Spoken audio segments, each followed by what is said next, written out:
The Lakeside World Professional Darts Championships moves into a new phase as the second round fixtures are now locked down and the tournament big guns are starting to fire. Defending champ Glenn Durrant made his opening appearance on the famous stage last night and sounded out a clear warning to all comers by dismantling Kiwi Mark McGrath. That is a wonderful dart. To give him one match dart, and it's all he needs. Yesterday also saw former champ Scotty Dog Mitchell enter the fray, and the big man dominated Oliver Ferenz from the off after announcing his arrival in style on his very first visit to the Oki. Start as you mean to go on, Scott. Good afternoon, everybody. I've arrived on stage. I'm a former champion and I mean business. Meanwhile, Canadian David Cameron accounted for another seed by knocking out Gary Robson in the final match of the evening session.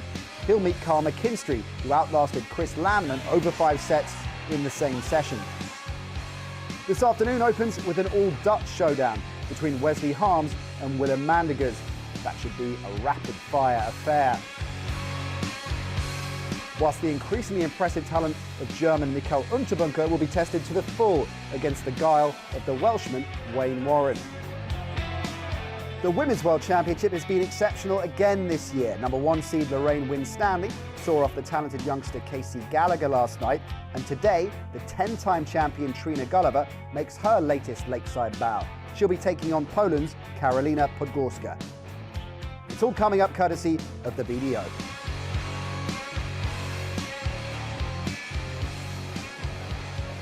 Afternoon, everybody. Good to have you with us. Day 5 of the whirlwind of darts that is the BDO World Championships. Hope you're keeping the pace. I know these two certainly are. Martin Adams, Paul Nicholson, good afternoon to you both. Good afternoon. Paul, we saw champions past and present on this stage yesterday, looking pretty impressive, didn't we? Yeah, you're definitely seeing the people who are expected to do well. They did well yesterday. I think Scott Mitchell was brilliant. He came up here with a real purpose, starting the game with a 180. I think it was good for him because it settled down immediately. But Glenn Durrant in what I'd like to think is C game mode for a 93, 94 average. You're right. He can go B game 99 and yeah. he can lift that to 108 if he can.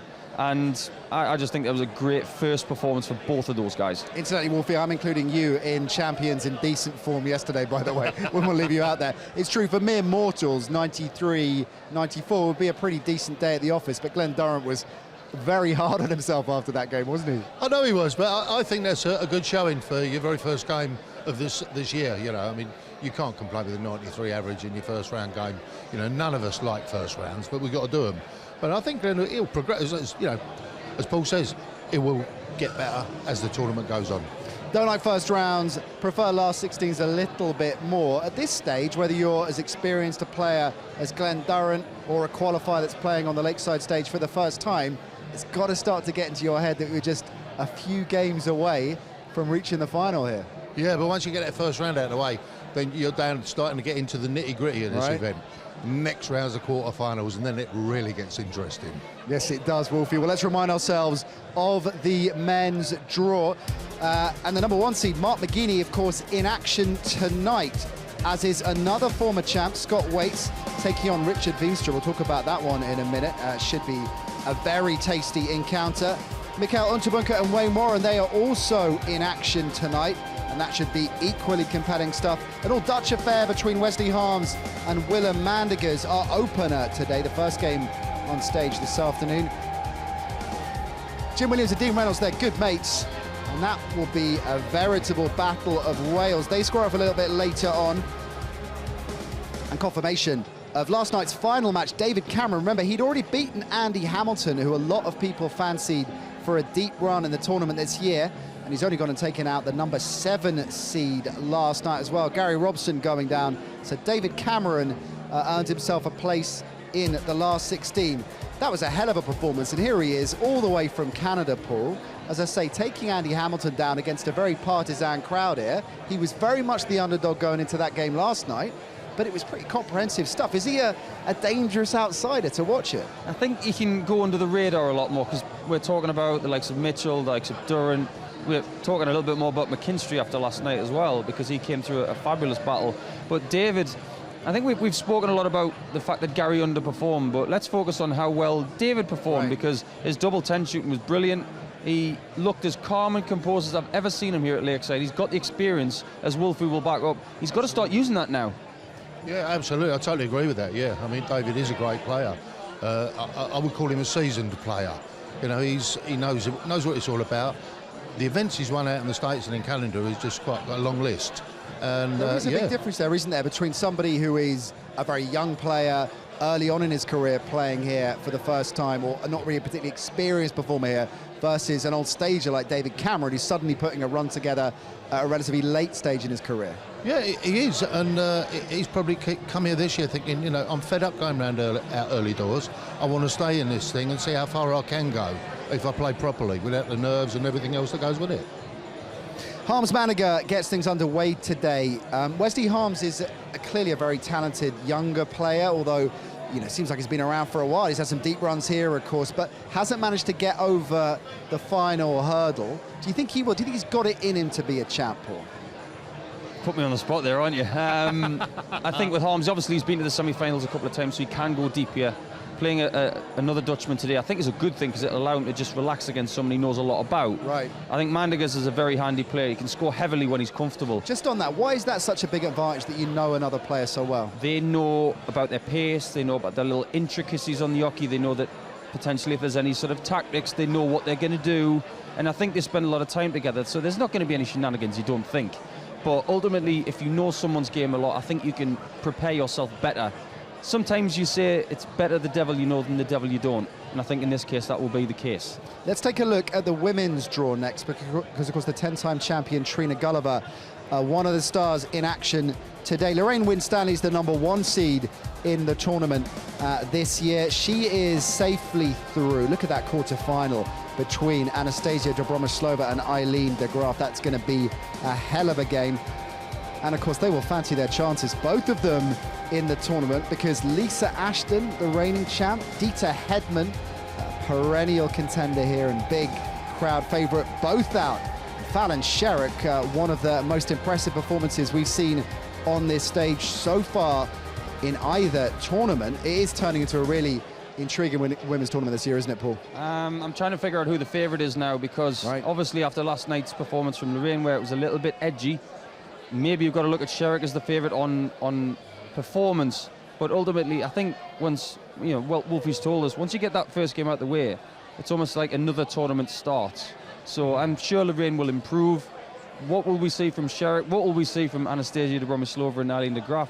Fabulous tournament. I can't wait to see it progress. Yeah, fireworks in that one. Let's remind ourselves of the order of play this afternoon, the first session. And Wolfie, speaking of the women's tournament, we're going to see one of the greats, Trina Gulliver, MBE no less, a 10-time champion, opening up Hurricane. That's the final game of the women's first round, of course. Absolutely, and I think it's going to be a good game. Basically, we don't know a lot about Carolina's form of play. We don't know how good she is, whether she's a nervous player, a confident player. We can only assume that she's confident. But Trina, she's been here so many times. I think it was her 16th or 17th appearance now. So, you know, Trina will just take it in her stride and leave the worrying to Carolina. Yeah, been there and done it. Just a quick line on the Harms Mandiger game, which is kicking things off. Here we are, just after 1 o'clock in the afternoon. Is that a blessing or a curse, Paul, going on this early in the day? I really like going on first in a session, because when the officials say you're on at 1:15, you know it's going to be 1:15. Unlike the game with Gary Robson last night against David Cameron, they would have had a scheduled time, but if it overruns or underruns, you do prepare for a certain time, and these guys know exactly when they're going on. I think it's a distinct advantage. All right, we shall see. That's what the asset thinks. Well, it is our first game this afternoon. It's an all-Dutch affair, and Wesley Harms took on a very rowdy crowd back in the Silverback, of course, on Saturday night. Didn't blink, and now he's taking on his countryman, Willem Mandigers. 2 seeds going head-to-head next at the Lakeside.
Welcome back to the Lakeside. We're ready to get this show on the road. The first game of day 5 of the 2019 BDO World Championships is an all-Dutch affair. The number 4 seed versus the number 13 seed.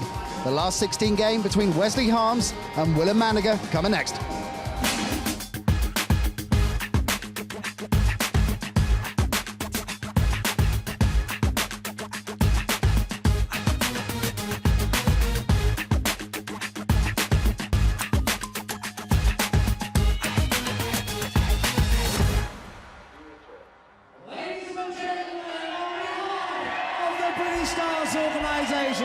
Welcome to day 5 of the 2019 Lakeside World Championships.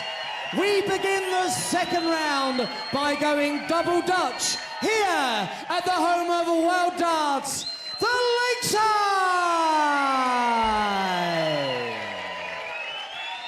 We now introduce to the stage a World Cup singles semi-finalist, the reigning Denmark Open champion, Willem Mandigers!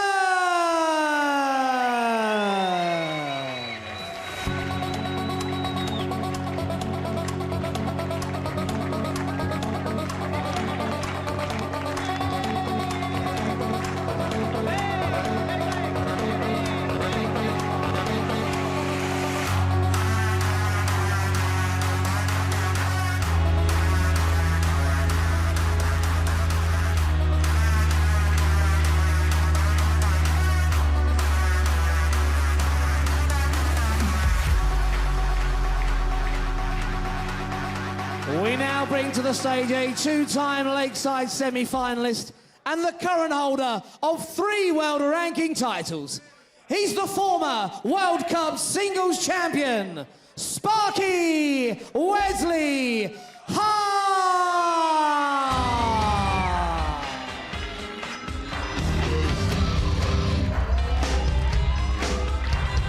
This ain't a song for the broken-hearted.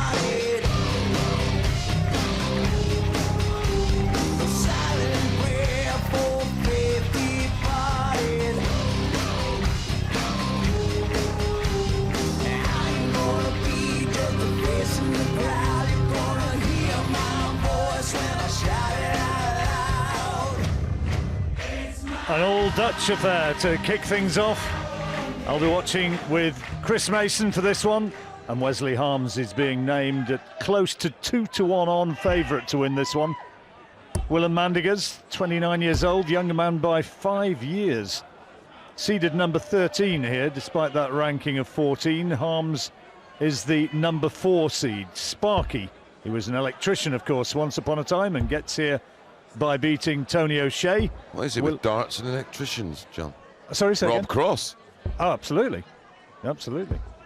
And Willem Mandigers, he beat Paul Hogan, so... Yeah, it was a strange game, that one. Paul Hogan was 8 points up in the stats, the averages, but yeah, he found a way to win, did Mandigers. And then Wesley Harms, of course, coming through that epic with Tony O'Shea.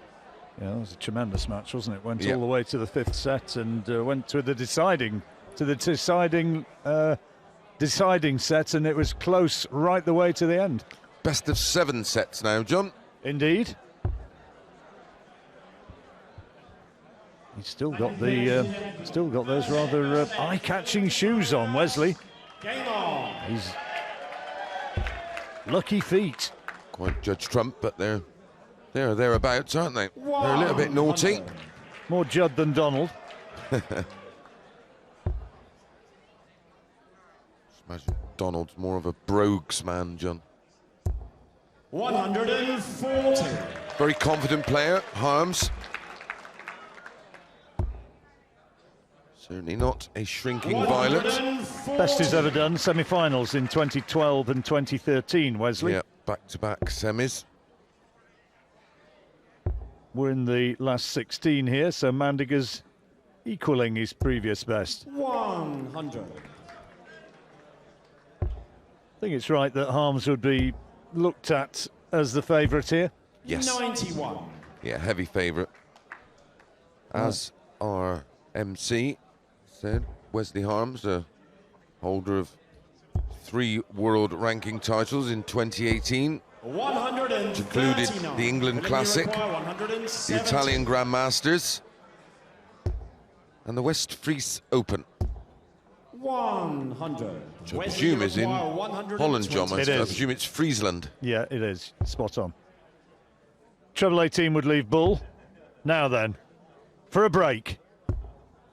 73. Willem, you require 70. Tops. Double 10. Yes, well done. Holds his throw. 15 darts, John. Tidy start.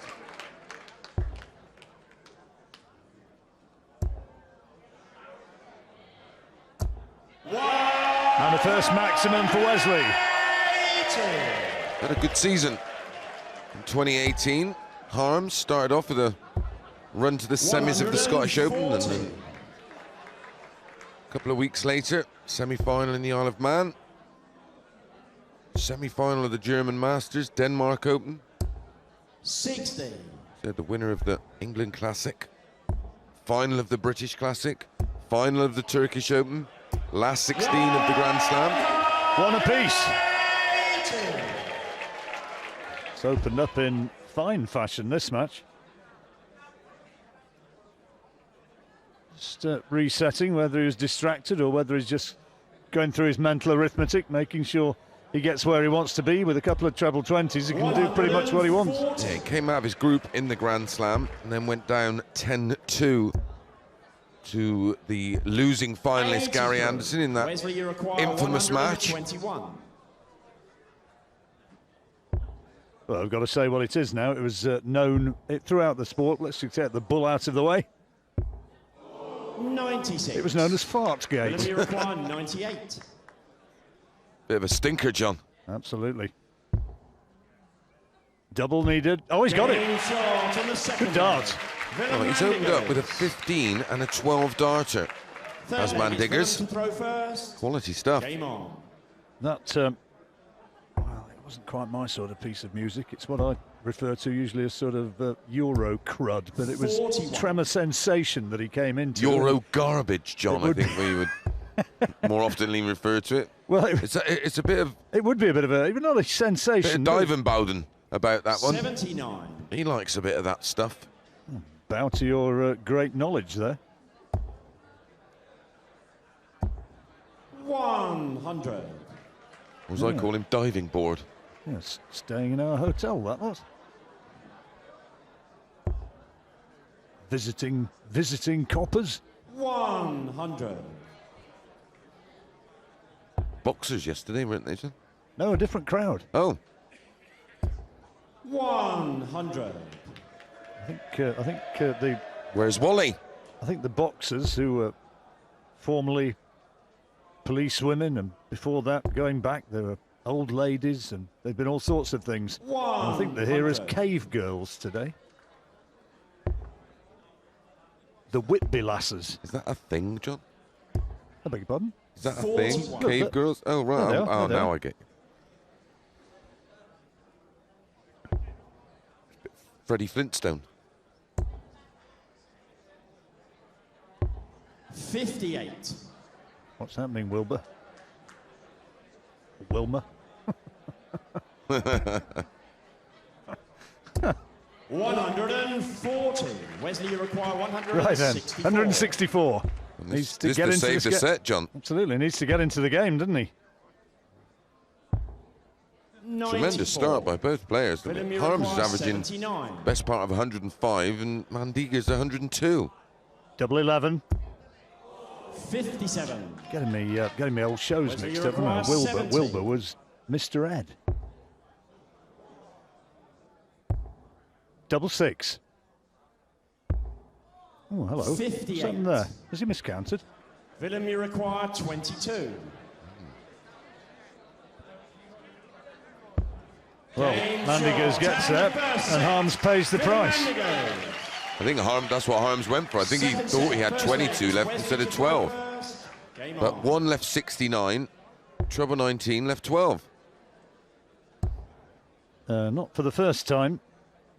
I think we were right, and the guy up there had a little bit of a brain glitch.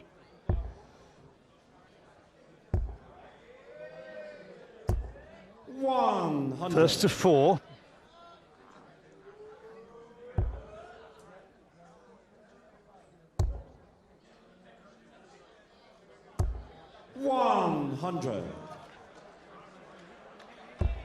Mandigers had a equally as good season in 2018, winning in Denmark. Semi-finals in the Belgian Masters, semi-finals in Sweden. Went out in the second round last year, Willem, to Wayne Warren, who we're going to be seeing in action later on. A fascinating match. Yes, absolutely. Wayne Warren against Mikael Unterbuchner is a really difficult pick. That's the coin flip jump.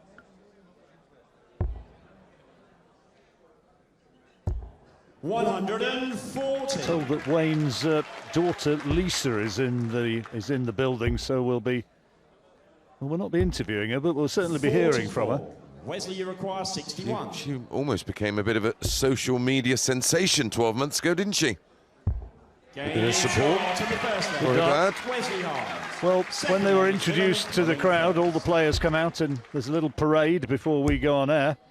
And she was giving her vociferous acclaim of Wayne's presence.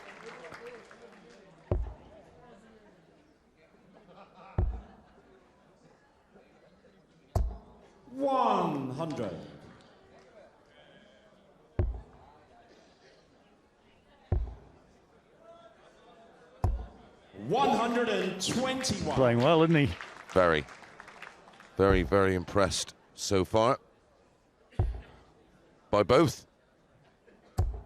60. Wesley with a match average is just over the ton. Mandigers with an average of 96-ish. 60.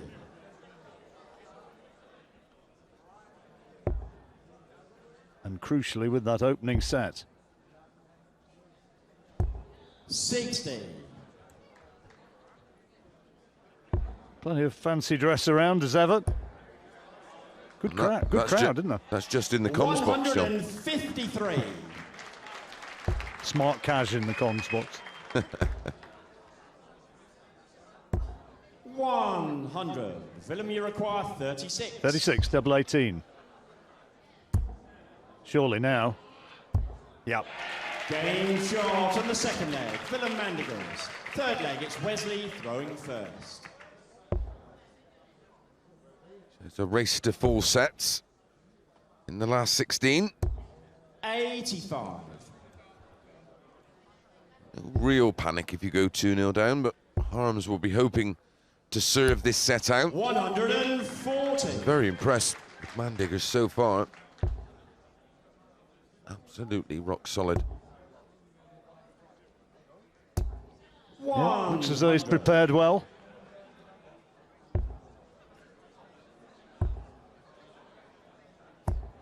Darts again. 121.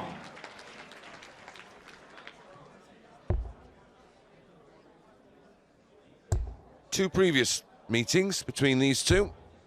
40. Quite a while ago. 2015 and 2014, both won by Wesley Harms. Talking to Wolfie about this, and he had a bit of a feeling that Mandigers might be about to, sort of peak. Well, to take this one. I fancied. I fancied Wes, but yeah. 140. Well, mainly due to the fact that he's gone deep here on 2 separate occasions, back-to-back semi-finalists. Wesley, you require 136. Played these long matches before with success. But we talked about Mandigers and his successes at the Denmark Open, and getting there, he beat Jim Williams and Mark McGuinney, so he can clearly play. Bullseye. Ooh. 55. And this is for a hold of throw, John. 93. Should go ball. Yep. 11, double 16. He nearly miscounted there. Wouldn't be for the first time in this match. Double 16. Game shot. Great finish. Yeah, terrific. It might have taken a bit of... Yeah, played twice before, John. Belgium Open 2015, Mandigers 83. and Harms. Harms won both, 4-3 in the Belgium Open, and then he played in the Zuiderdown in 2014, with Harms winning that one 5-2. 140. Well, we will see. Mandigers in the position now where he has to hold his throw, or it's going to be a set apiece. 134.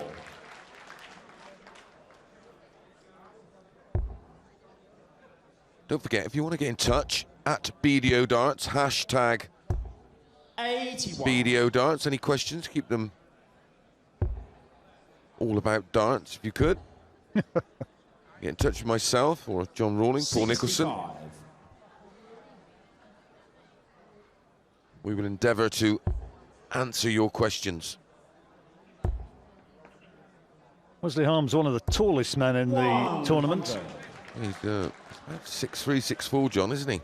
He's a big lad. I know when he was being introduced by Richard Ashdown, the MC, I reckon he was 97. not quite twice his size, but not far off.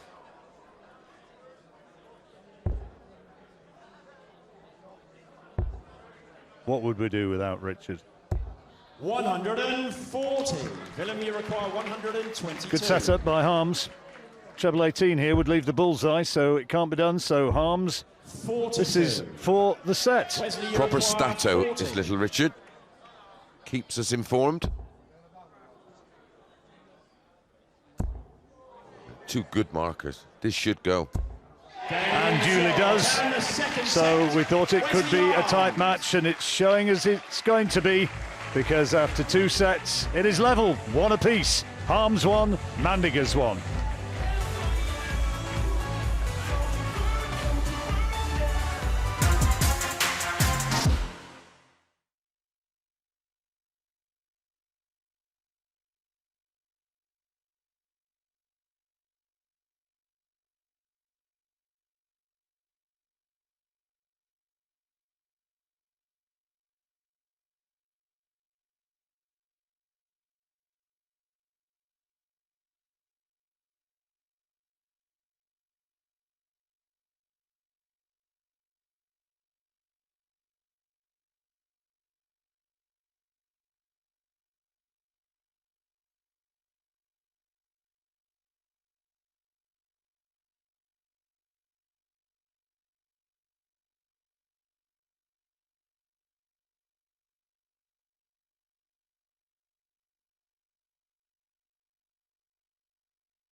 Good match we've got here, and that's the way Wesley Harms clinched the set, and that makes it 1 apiece. Been a proper game of darts so far, John, hasn't it?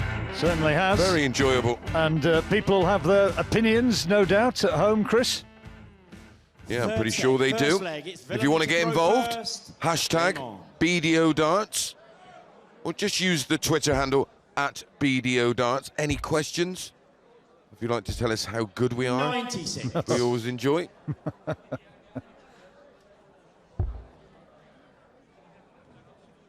If you think we're bad, try and forget our names and 79. pick out somebody else from random and randomly and send it to them.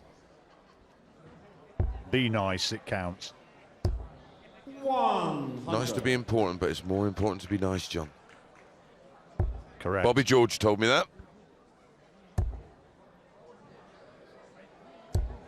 140.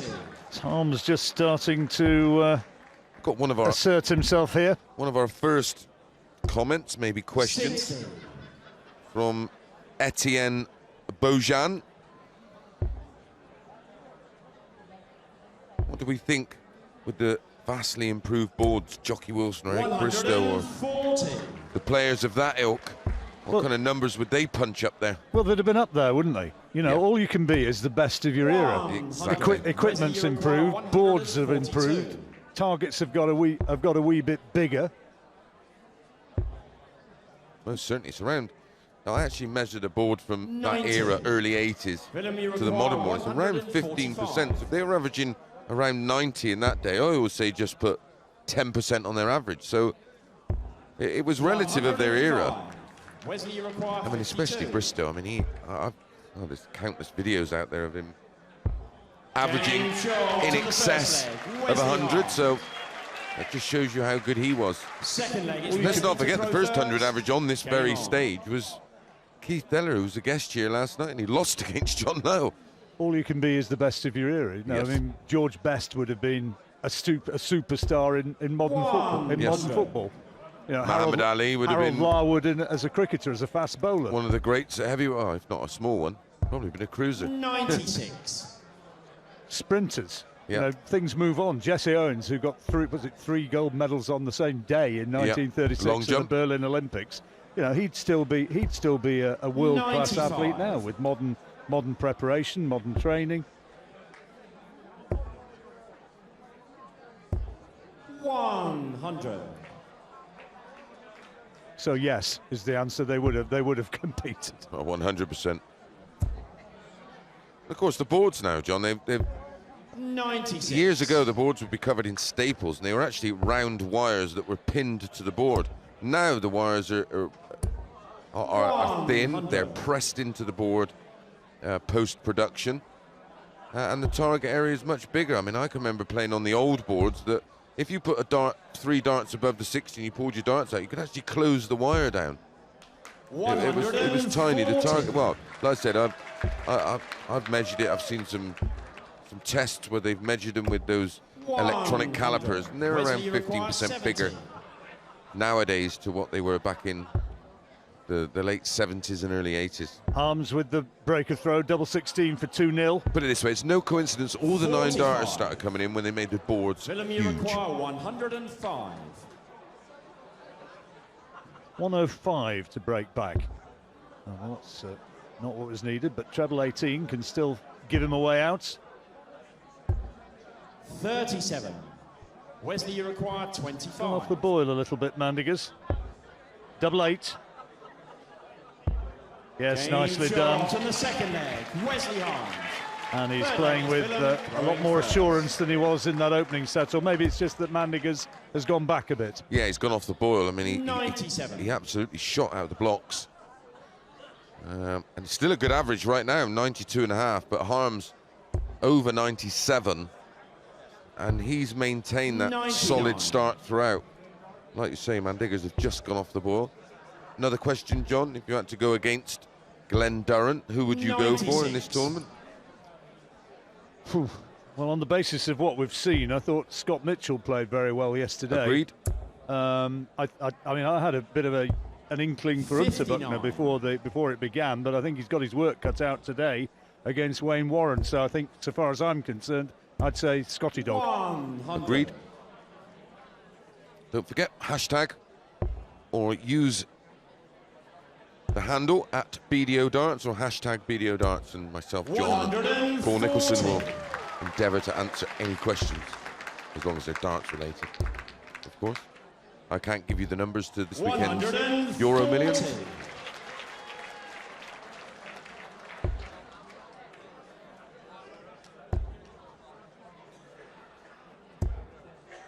140. Handy visits. So this 68 might have to go. 16, double 16 now. Yeah, nicely done. Game shot on the third leg, Willem Mandigers. Fourth leg, it's Wesley throwing first. So now, with the throw, going for the third set.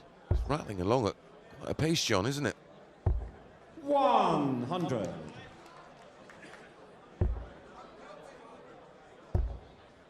Yeah. Well into the fourth set in 100. around 26 minutes.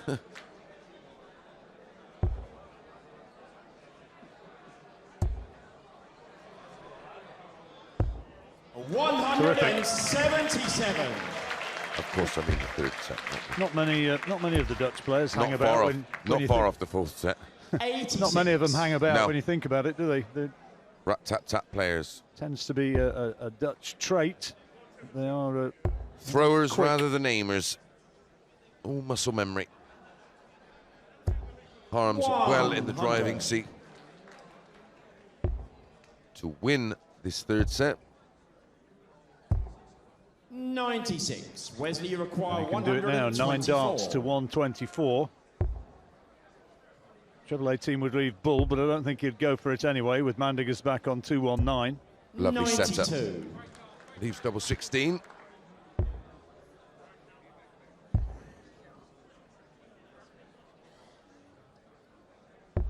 $59. So double 16 Wesley, you for the require set, 42. for the 2-1 lead. Not a bad marker. This time, in we go. Game shot and the third set. Wesley Harms.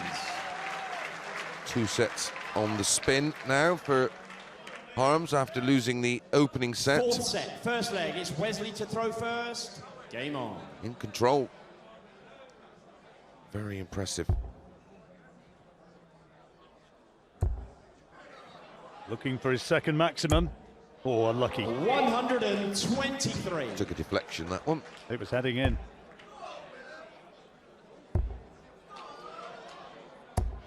Well, that's the way you do it. Second maximum for Willem.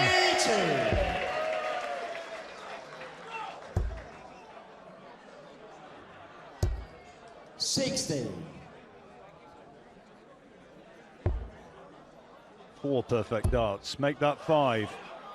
Oh, unlucky. Deflected off. It looked as though it was going in. Second time we've been 5 deep into the 9. 140. Closest I've seen here was when I was had the microphone in my hand, was Wolfie. 134.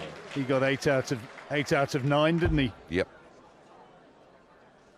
Bobby George has just asked this question. Who was the first lady to score a 180 on TV? Now, I 98. do know this. Willem, you require 47. Double top, Can't recall her name. Game Good shot darts. to the first Good leg. Willem Mandigers. ideal. 11 for darter, Mandigers. 11 darter, break of throw jump. Second leg is Absolutely, Willem to throw ideal first. start Game to the on. fourth set. Needs to hit back. Bobby will let us 140. agonise, no doubt, for a few minutes and then put us out of our misery. I'm pretty sure it was in the indoor league, John. The first 180 on TV by a lady. 140. And I'm pretty sure it was Sandra Gibb. I may be wrong, but well before your time, John. It is. 100. Although I did like. Was that the programme with Freddie Truman? That's the one, yep. I'll see thee. I'll see thee. 55. He used to play... Sid Waddell was the producer of he that. was, yes. Yeah, a lot of people don't know that, John. Well done. Yeah, I'll see thee. 97. Mandigers on a finish meanwhile already. 44. Willem, you require 164. That's unlucky. The treble 7 with his first dart. 60.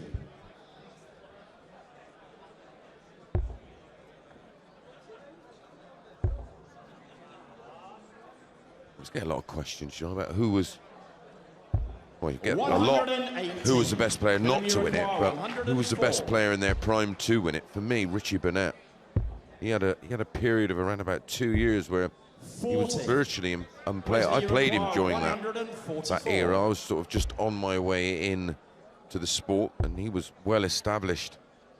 And bang in the middle of the 90s, he was a wonderful, wonderful player. Still is. Double top.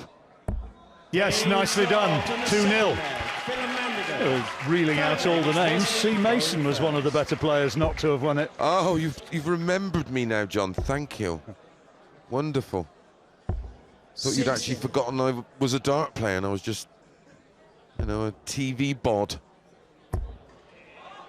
Who could forget? That's his third maximum, and Mandigers is really going through a purple patch here, averaging 110 in this set. Responded well to the back-to-back sets of Wesley Harms. This match has been played at a very, very good quality, John. It's easy on the eye as well, isn't it? Because they're getting on with it. Yeah, nice and quick. Big scores. Been 23 140s in this match. Harms averaging 98. Mandigers over 95. And still some way to go. Oh, we're still no closer to knowing who's going to win this match, John. Best of 7. 81. Wesley Harms, if you're just joining us, before the match began, he was quoted as about 7-4 on by most of the bookies. The number 4 seed. But he's having it tough. 140. Wesley, you require great setup shot. Leaves tops. This has to go to save the set. Trouble 19. Oof. Usually it's seen at the end of a 9 at the 141. Well, this so is tops for the set, John. For a 13 darter. Double 10. Oh, that was a bit of a nervy one. Yeah, that was edgy. Wesley, you require 52. To pinch your leg back. Mandigers has bossed this leg, but is he going to be beaten? Boss the set. Game short in the third leg. Wesley Harms isn't reading the script. Throwing first.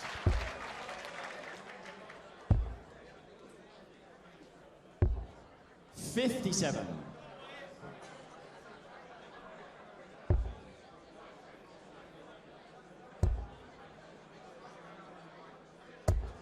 $140. 25th 140 of the match. 58. Throws under pressure. Yeah, Harms with the darts. This will be a set that Mandigers will scratch his head of how he loses it, if in fact he does lose it, because Harms in control of this one and will throw first in the 5th leg of this set. 97. Great averages. Yeah, very good game of darts. Do with a treble here. 58. Well, he's on a finish, but not quite the one he'd intended. Second highest finish possible. We've had 2 160s. 67. 5,000 quid if he gets this. Ooh, again, he misses that second dart in the combination, but great recovery. Leaves double 14. Can't check out now. So the break of throw and 2-2 beckons, and Harms would then have the darts to win the set. And what a great dart it is, just in that bottom corner.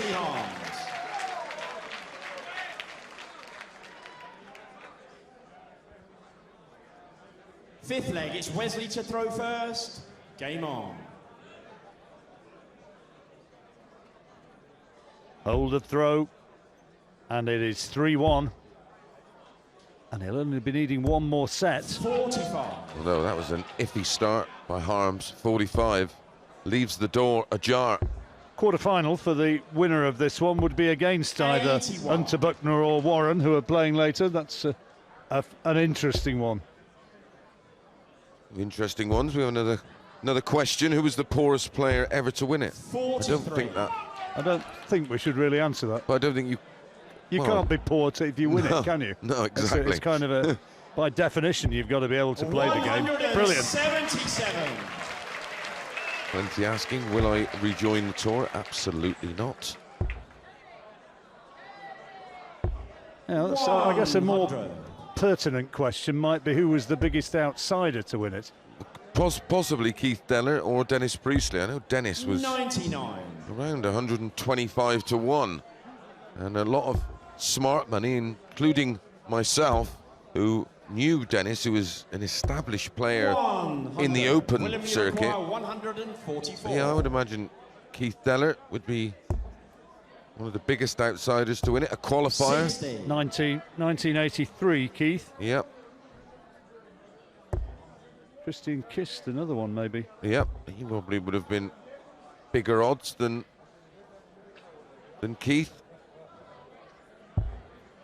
78. Dennis Priestley was in William Uruguay, 1991. 84. Yep. Mandigers, 84 needed. No finish now. 44. Wesley, you require 135. This has to go then for the set. Bull.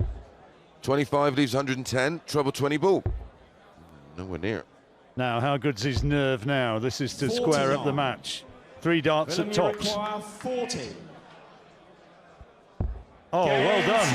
Well done indeed. Set. And he's back on level terms. We take a break now with it Wesley Harms 2, Willem Mandigers 2.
Welcome back to Lakeside, where we really have a match on our hands now, because it is 2 apiece. Willem Mandigers not lying down. Harms and Mandigers 2-2. Who do you reckon, Chris? Coin flip right now, John. First leg, it's Willem to throw first. It's a great response after losing the first set by Harms to win back-to-back sets, but that full set was really, really impressive by Mandigers. 60. Our great friend and legend of Lakeside has come up with another question. 6 out shots, you can only go the one way, John, and the first one's 170, so I'll give you that one.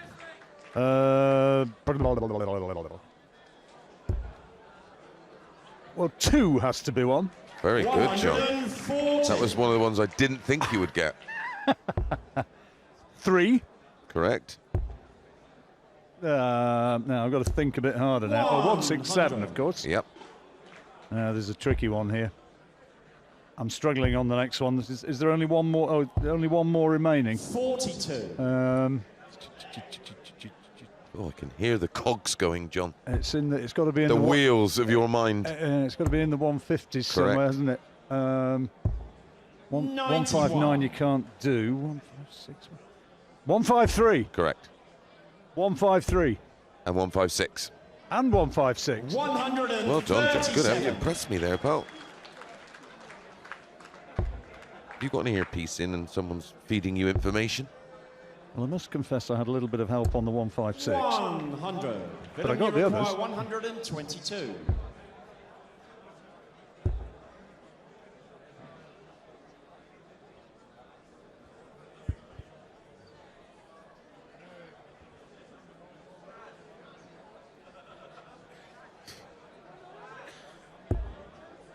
$61. Wesley, you require 110. He's looking at the treble 20, of course, with his first start.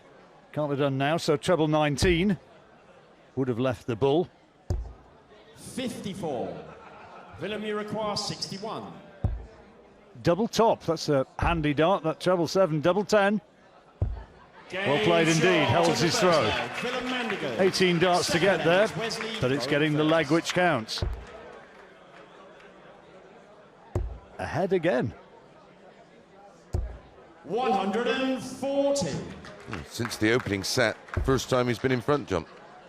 Correct. Harms hoovering up the second set. And the third. Convincingly as well.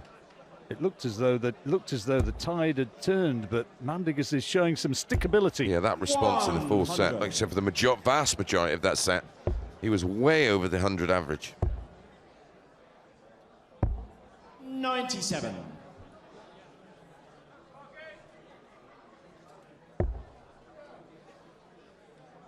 People asking who's the best player not to have won it. Well, I'm biased. Me, of course.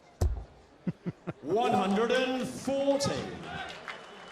You've got to be thinking about someone like Bobby George. I mean, 2 finals. 13 years apart. Good visit. No, 13, 14 years apart. It's the biggest gap between finals.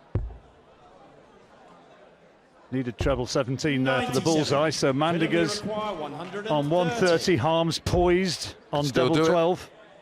Oh, not now. 65. Double 12 Wesley, then, you require 24. to equal up this 5th set. And nicely done, a 13 darter. Wesley Harms. Third leg, it's Willem throwing first. 180. Fourth maximum that for Mandigers. Harms with 1 to his name. He got 5 into it before, that's 4. You get 6, and that's where I start to get a bit twitchy. Yeah. Yeah, you only miss a 9 dart if you miss the double, mate. 140.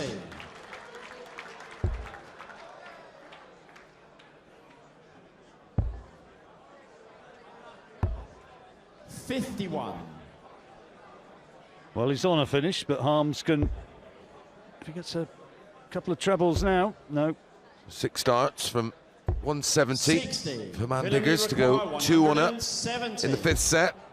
It's a race to 4 sets. We increase from the first round in the prelim. 80. The best of 5, to the best of 7. Good darts. Quarterfinals, who the winner of this one will progress to, is best of 9 sets. Proper darts, that is 9 sets. That was his Double second. 15. That was his second 180. Can he get it away now? No. 60. That 180 might have been just enough to put Mandigers off his stride. Double 18. Oh, double 9. Other side of the board. 43. Well, that's an opportunity missed for a very, very important break. It's gone 10, double 10, and that's why. In the 3rd leg, Willem Mandigers. 4th leg, it's Wesley throwing first.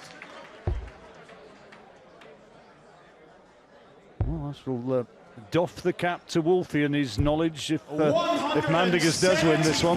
It's a great start for Harms.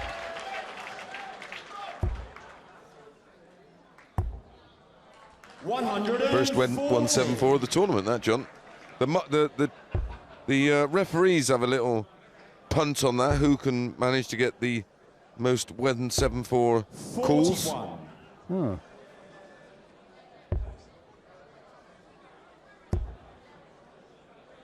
Might be the only one of the tournament. It's a bit of a rarity.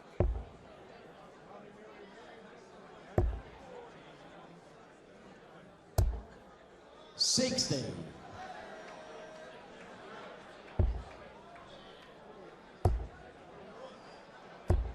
$140.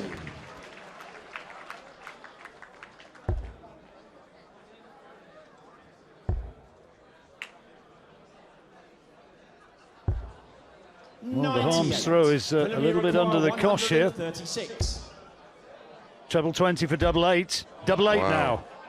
Oh, yes! What a time to do that. A 136 checkout. And Mandigers goes ahead 3-2. Average nearly 99 in that set, John. And what a way to finish it off. What a wonderful 136 finish. As clean as a whistle. Harms on the back foot again. Do you know what the multiple of a dartboard is, John? The what? The multiple? Of a dartboard, yeah. You think about it. Shanghai on 1s, 6, 2s, 12, 3s, 18. 77. I'll have to sit down and sit It down. says multiple of 6s. Oh, I see. All right. Your life must just slip by so 60. rapidly thinking of all this sort of thing. Just sad, John. It's very, very sad. And lonely. 81. Cue violins. A sheltered life, John.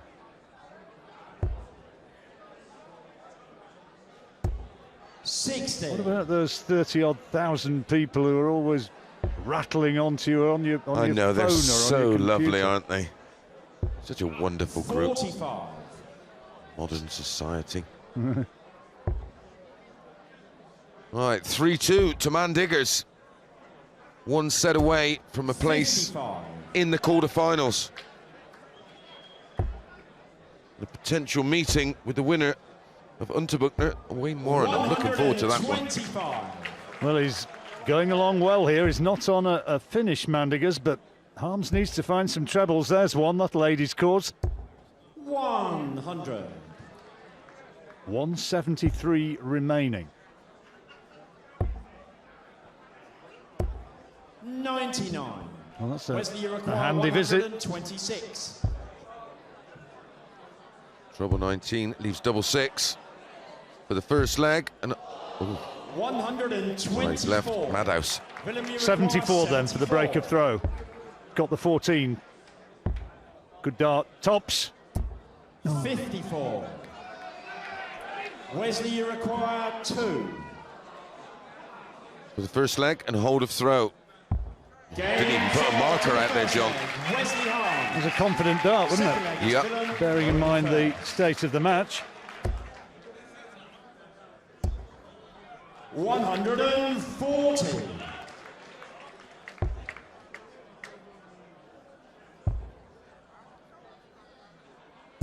174. Another 174. Referee's two in a match. Referee's going to be in the money. Nick Rolls, long-time referee now. 140. Here.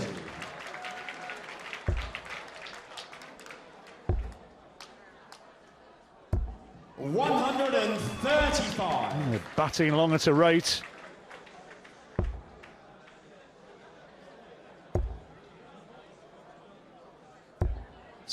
Nine darts to 86. 86. See where he goes from here. Oh, great dart. Double 16. 54. Wesley, you Long way require off. 127. Right, for a break of thrown, he needs one treble in this combination. Treble 19 now, ball. Oh dear. He's not picked 59. one treble off there. He Wesley, will you be require disappointed 32. in a set that he has to win. Double 8. 16. Wesley, you require 68. 12 would leave tops. Double 8 now. 60. Villamy requires 16. Double 8. And he's missed it. Harms for 2-0. This is for the break. And his stats suggest, John, he wasn't going to miss those opportunities. Big dart, this one. Game short on the second leg. Wesley Harms. Heart would have been in his mouth.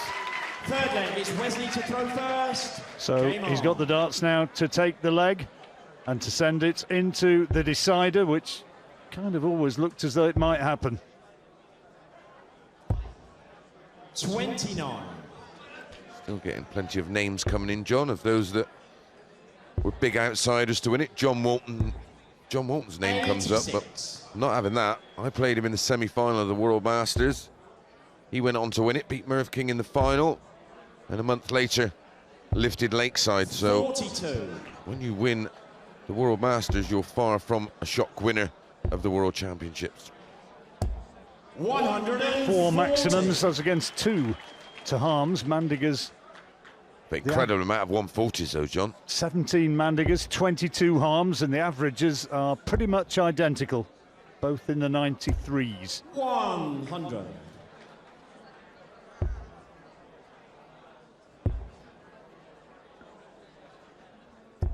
105.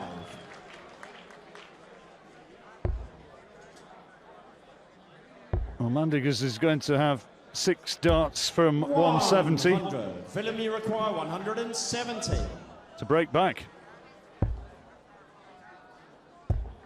96. Oh, that's a costly miss. 30. He's still got Film, you 6 require darts. 74. 74. Double 16. Long way in 58. front in this particular leg. But we're pretty much nailed on to go to a deciding set, John. Looks that way. Oh, he fills this up to leave double 10. 100. We might get there quicker than what we thought. Requires 16. Double 8 though, Game shot and that's in the third 2-1. leg. Film Mandigers. Fourth leg, it's Break Film of to throw. first. Game on.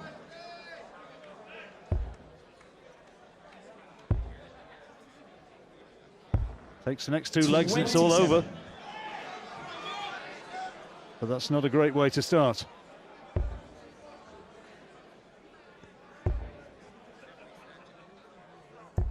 $55.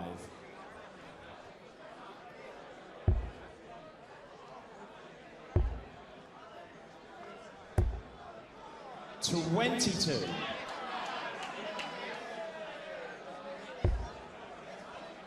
The wheels have completely fallen off. Mandigers throw 60. in this leg of the 6th set. 6 darts, 49 scored. Mason-esque in its execution. 90. Like me down the Dog and Duck on a Friday night. More like it. Certainly is. Ooh. 140. Loads of room there, wasn't there? 24th score of 140 or more for Wesley Harms. And that's his 5th maximum. Work that out, John. Explain that to me. 49 in 6 and then piles of 180, and I would never work this game out. Harms in complete control. It's one of the reasons why it's so addictive, because it can just turn so rapidly. Correct. Look at this. 130. Tremendous visit. Wesley, you require 131. No finish for Harms. Mandigers now 99. 52, and then we go to a deciding leg if he can put this away. Tops. Yes, indeed. To the 4th leg, Mandigers. 5th leg is Wesley to throw first. Well, huge leg now for Harms. Looked in complete control of this set. Dean Winstanley just tweeted me a wonderful tweet. That Winstanley was a very big outsider, but he bottled it in the final, 125 to 1. 125. Like it. Oh, ditto, pal. Just mine was a semi. 83. Tremendous match we've got here. Nicely poised. 125. Incredible scoring in this match. 7 180s, 2 174s, 60. 41 scores of a 140 or more. It's had its sort of down phases as well, hasn't it? Hence the average is not quite as impressive as you might imagine. We've had some edgy moments where we've had some long legs. It does, of course, drag your average down, but I wouldn't be surprised if this goes to a fair few darts. A lot of pressure on these two lads with this leg. Mandigers can win the match. Not here, but if he gets a big score now. Next 6 darts, John. 92. Leaves 74. 158, you almost feel has to go. So it's going to be 74 for the match for Willem Mandigers. Enemy requires 74. 20 for Tops. This is the moment. 54. Wow. Wesley, you require 100. Expected that to fly in, so a ton for Harms. Tops, 2 darts, match saver, marker. 80. See what I mean? That is pressure. Mandigers now, again for the match, double 10. Willem, you require 20. There'll be a pitter-pattering heart, and he's got it! He's got it! The outsider wins it. Willem Mandigers has accounted for Wesley Harms, and he does it in the end by 4 sets to 2. Congratulatory pat from his Netherlands compatriot. But Mandigers has provided the first little upset of the day and goes through into the last 8.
Welcome back to the Lakeside. Close but no cigar for Wesley Harms, the number 4 seed, crashing out here at the Lakeside.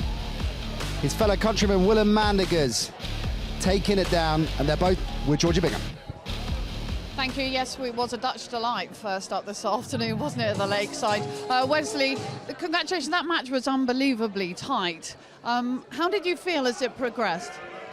Well, to be fair, I missed some important doubles to get my chances, but, well, Willem was performing well as well, so, yeah, what can we say?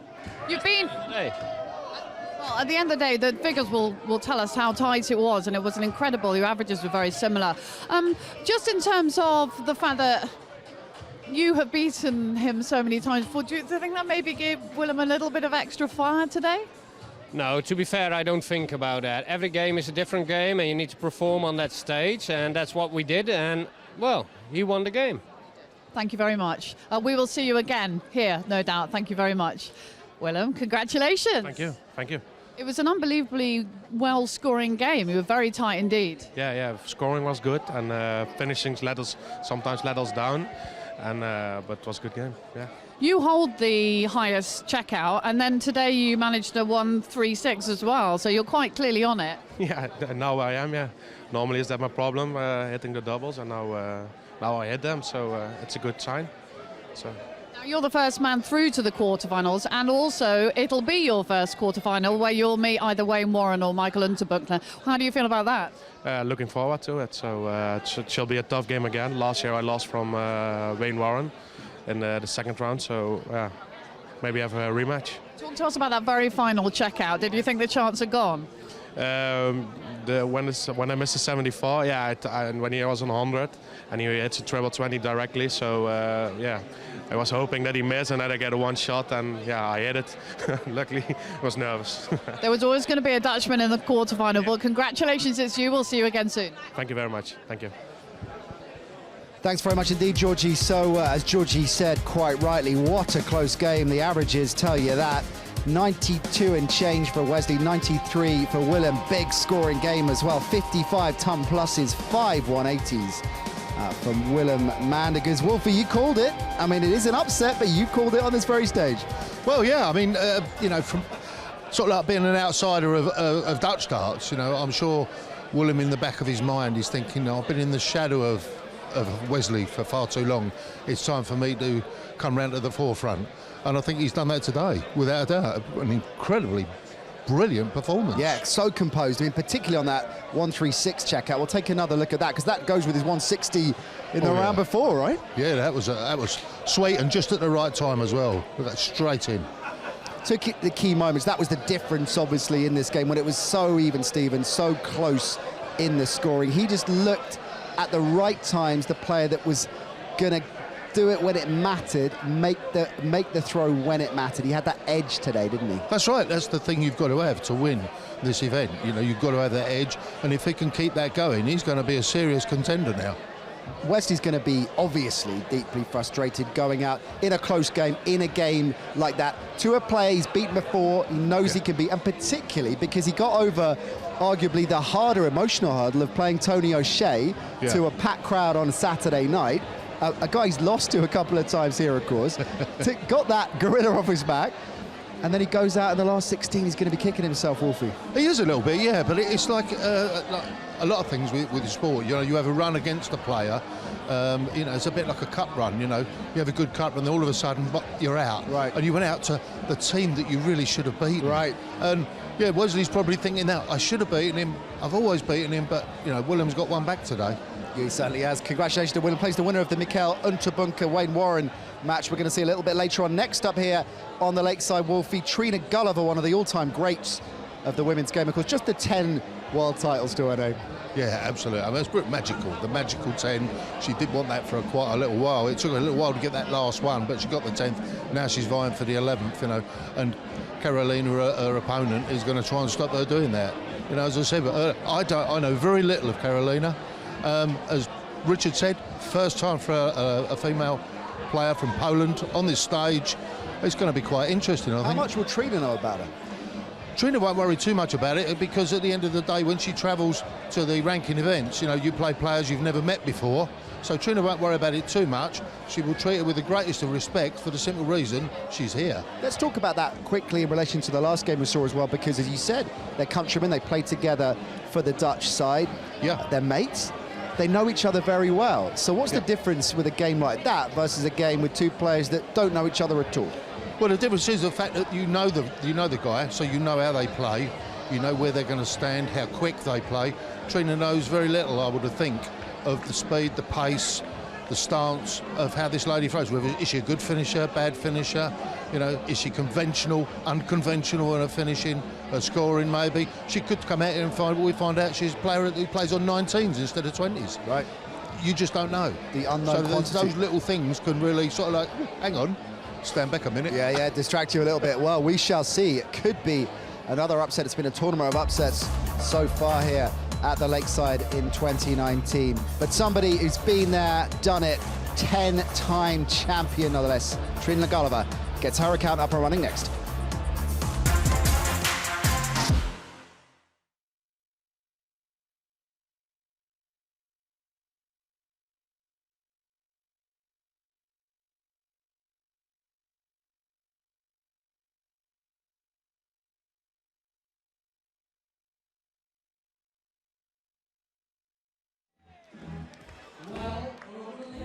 It's England versus Poland. We have a Dutch referee, Marco Meyer.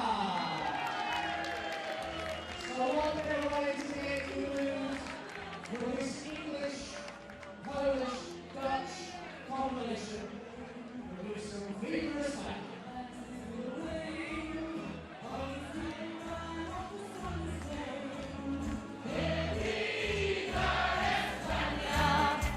I'm taking the Costa Brava plane. Viva España! If you'd like to chat to Matador in some cool cabana and meet senoritas by the score. España, por favor. Quite by chance to hot romance I found the answer. Flamenco dances are far the finest bit. There was one who whispered, ooh, hasta la vista, each time I kissed him behind the castanet. He rattled his maracas close to me. In no time I was trembling at the knee. All this year I'm up to sunny Spain. Viva España! I'm taking the Costa Brava plane. Viva España! If you'd like to chat the Matador in some cool cabana and meet senoritas by the score. España, por favor.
Welcome back to our coverage of the 2019 World Professional Darts Championships here at the Lakeside, in the final game of the women's first round season. Absolute legend Trina Gulliver, 10-time world champion here, taking on a first-timer here at the Lakeside, Karolina Podgorska.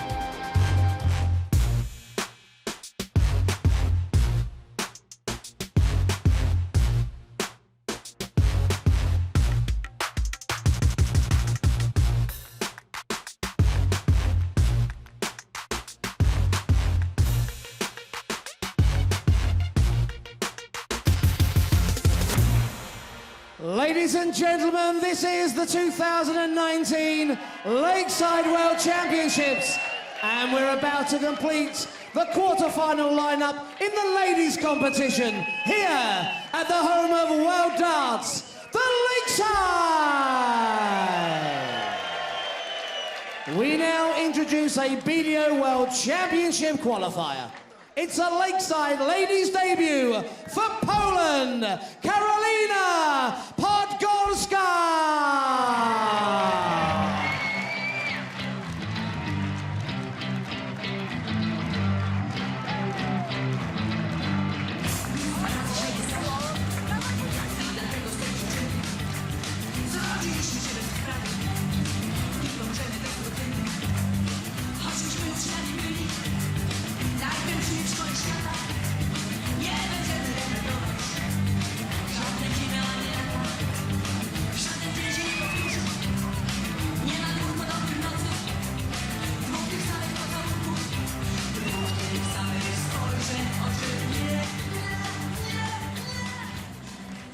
We now welcome to the stage a Lakeside legend, 6 times the Winmore World Masters champion, 10 times the Lakeside World champion, England's Golden Girl, Trina Gulliver!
What are we in for in the final first round match in the women's competition? And we have a stark contrast in experience here.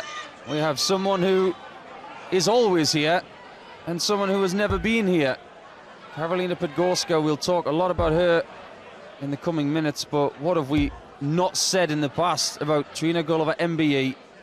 We use the word legend a lot sometimes, but this lady is a legend. And what can she add to that CV, that legendary CV that she has accumulated over the course of the last 20 to 30 years? What more could she possibly do, Mace? Oh, she's the ladies' version of Phil Taylor, isn't she? She's just an absolute winning machine. She's had a lean couple of years by her standards, but watching her backstage, she looks to have got her mojo back. I always think it's quite amusing because world champions, when they snag a trophy or 2 or 3, get a couple of stars on their shirt. Trina's got so many stars that she needs to put the number next to it. She needs the American flag. Thank you, ladies and gentlemen. First set, first leg. It's Karolina to throw first. Game on. Marco Meyer gets us underway, and Karolina Podgorska is someone we shouldn't underestimate. Darts in Eastern Europe is booming, not just in the men's game, but in the ladies' game too. She's the partner of Krzysztof Ratajski. He is here in the crowd, Mr. Ratajski. I'm going to call him Mr. Ratajski. And he is a very, very proud partner in crime of Karolina today. So there'll be no problem getting a practice partner, that's for sure. Imagine that. Quite handy. Tuesday night at home. Fancy your practice? Yeah, all right. Very comfortable already. Going on, the head lifts. 81. Yeah, the head goes backwards as she throws. That's very similar to Mikhail Unterbuchner. Yeah, good shout. Like it. When you do have movement, got to say it's all about the timing. Well, don't like to be the bearer of bad news, but our thoughts with the family and friends of Stefan Eckelart, who passed away yesterday, a guy I knew very well. Played here in 1995. 45. Rest in peace, my old pal. It's never good to hear when someone as part of the Dart family does depart, and we have had some departures in the last couple of years, but we're having some event up there in the skies at the minute. Could be some knockout. Podgorska, of course, got through the qualifiers to get here, and her reward is to play a legend. She's finding her feet. Like you say, Mish, she doesn't look uncomfortable. She looks... Can you remember the tournament that was played on the quadro board? I remember watching it, yeah. Yeah, up in Doncaster. I went and played the qualifier. I won the There's only one place going. It was 15 players plus one qualifier. My reward for coming through, probably one of the hardest qualifiers I've ever played in, was a game with Bill Taylor. Thanks. We've all been there. 45. That quad board. So you've got the T-shirt. Yeah, quad Literally, board. I have a T-shirt with his signature on it. Yeah, that quad board was interesting to play It on. was very interesting for the referees. Yes. Trying to add up the trebles, the doubles, the singles, and the quads, 95. and the bullseyes. 240. Doesn't have quite the same ring to it. Oh, Karolina, if she's on a quad board, I'm pretty sure 225 would be close to a finish. My experience on the quad board, of course, not very vast, so I'm not going to stick my neck out and say it definitely is. 60. But that 60 doesn't give her a finish. Just a slow start to this game, just trying to find their feet. Trina, of course, has always worn a bracelet on her right arm. I, for one, could never do that because 73. it constantly goes up and down the forearm. Yes. Well, Martin used to wear a bracelet, didn't he? Well, Yes. probably still does. As did Mervyn King. He was one for the bracelets. He stopped doing it though. But Trina, the golden girl, nothing wrong with a bit of bling on 47. that throwing arm if it works. It's definitely worked in her career. 109.4 Trina. She's not one of those people who goes for the silly finishes. You know, going bull first on 109. She's very conventional. 19's first here. Not sure where she wants to go here. Double 8. Just checking. 16. Oh. 93. Karolina Uniqua 180. This would hurt, even in the first leg. She'll have to stay there. That's unlucky. If that dart wasn't in that 20, it probably was a 60. 58. Leaves 60 indeed, Trina in requires case Trina 60. can't get double 8. This is for an early break then. You can actually see Trina's name engraved on that dart with the MBE on it. Double 4. Inside, so a reprieve for Karolina Podgorska. I always used to say to Eric, because obviously he was an MBE, does the MBE stand for More Beer Eric? Always used to give us a chuckle. Tops for Podgorska. Oh, that is got to be one of the strangest and most fortunate deflections I've ever seen. Krzysztof Ratajski there, thrilled with that one. Nit 1, Puro 1, that was. Paul? Trying to think of something that would categorize that deflection. Yeah, but 59. Mr. Ratajski very happy with that double to go in. And another Krzysztof in that crowd there, Krzysztof Kachuk, who is still in the tournament. Bless you. 26. And Carolina would be very happy that she got the opportunity there. Trina looks very focused right now and almost angry that she didn't take that leg. And when you're angry, the best way to take it out is to hit stuff like that. The first 180 of the match. And that is the first... Get angry or get even. Yeah, first ton 40 or ton 80 of the match. 87. Mentioned the inscription on the darts of Gulliver, but look at the back of the shirt of the Polish lady. 43. She has an eagle on the back of it, and of course Mr. Ratajski is called the Polish Eagle. And yesterday I mentioned something about the eagle on the flag of Poland. Well, what I meant to say was the coat of arms of 45. Poland. Yeah, it's an eagle, isn't it? Who's going to be soaring here at Lakeside this afternoon in the final first round game of this ladies competition. It's shown up some very good stuff so far, and super leg here by Trina. 79 after 12. That's more like what she used to do all the time. Back in the mid to late 90s, in the early 2000s, Trina was one of the best players in the world. You don't even have to put male or female there. Double top. 59. Misses at double so far. She's had 6 attempts and nothing successful yet, but the scoring for Podgorska is a little bit of a worry, and there you go. Commentator's curse, of course. Straight in that 60. Staying up top. 100. There's a lot going on there, isn't there? Required 20. Very graceful. I'd give her a 6 for style. Double 10 for Trina. Can she get that first double? Yes, in the corner. Doesn't matter where you hit it. It's in the middle of the corner, to the side, the top or the bottom. As long as you get it in the designated bed. We have, of course, had some odd throws and some very conventional throws over the years 41. at Lakeside. And we were talking about Welsh people the other day. And how dare I not mention Kerry Morgan? Oh, wow. Yeah, that was something else. 26, 180, 180, 45 out. That was Kerry. 85. He was glorious to watch. Pretty sure he played his darts out of Glamorgan. But yeah, great character. His look is almost back in fashion now. Glasses and a beard. The original darting hipster, that is Kerry Morgan. Best visit on a scoring perspective for Podgorska there, getting on 140. She's 23. Warming to this task here. Averages similar, 66 for the pole, and English legend 69. But she's finding that 60 with more regularity now, 85. Carolina.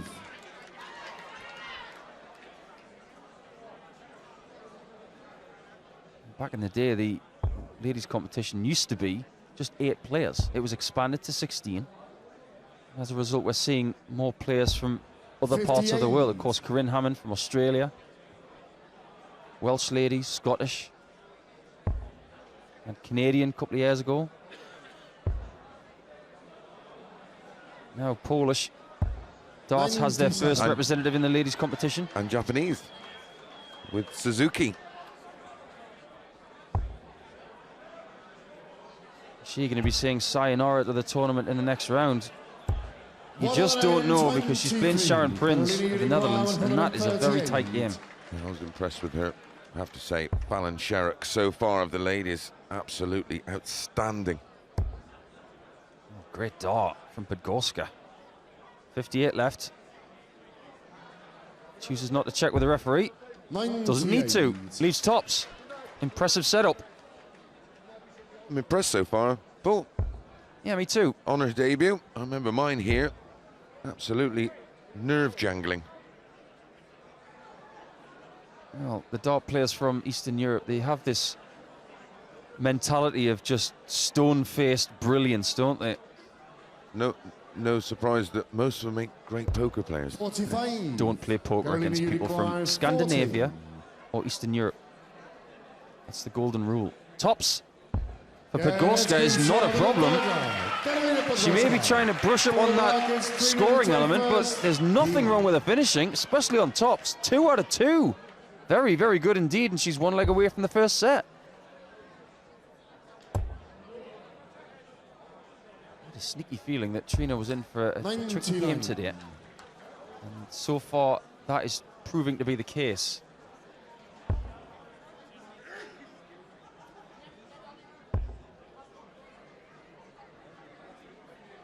First couple of legs, Podgorska was really struggling to find her range on that 60, but she's tightened everything up now. It's just a bit more relaxed, more comfortable on the stage. You can't replicate what it's like to be on that stage. Doesn't matter whether you're just 81. behind it in the practice room, whether you make a stage exactly like this at home, you can't replicate the heat, the white noise of the crowd, the fact that the referee's there, the screens. Well, it was great having Keith Deli here yesterday and that interview him on stage. And he said he actually forgot how close everybody is to you on that stage. He said it's so intimidating. In a good way. You don't want the person in the front row to not like you. 60. Because if they don't, they'll tell you. Beautiful order from the crowd this Wednesday afternoon. And she's not happy with this visit so far, Podgorska. Yeah, another good crowd in for an afternoon session. Absolutely loving it last night, weren't they? I may be wrong, miss, but I've been looking at Podgorska's barrels for the last couple of legs. Pretty certain she's using exactly the same barrels as Krzysztof Ratajski. That wouldn't shock me. She's trying to get more royalties.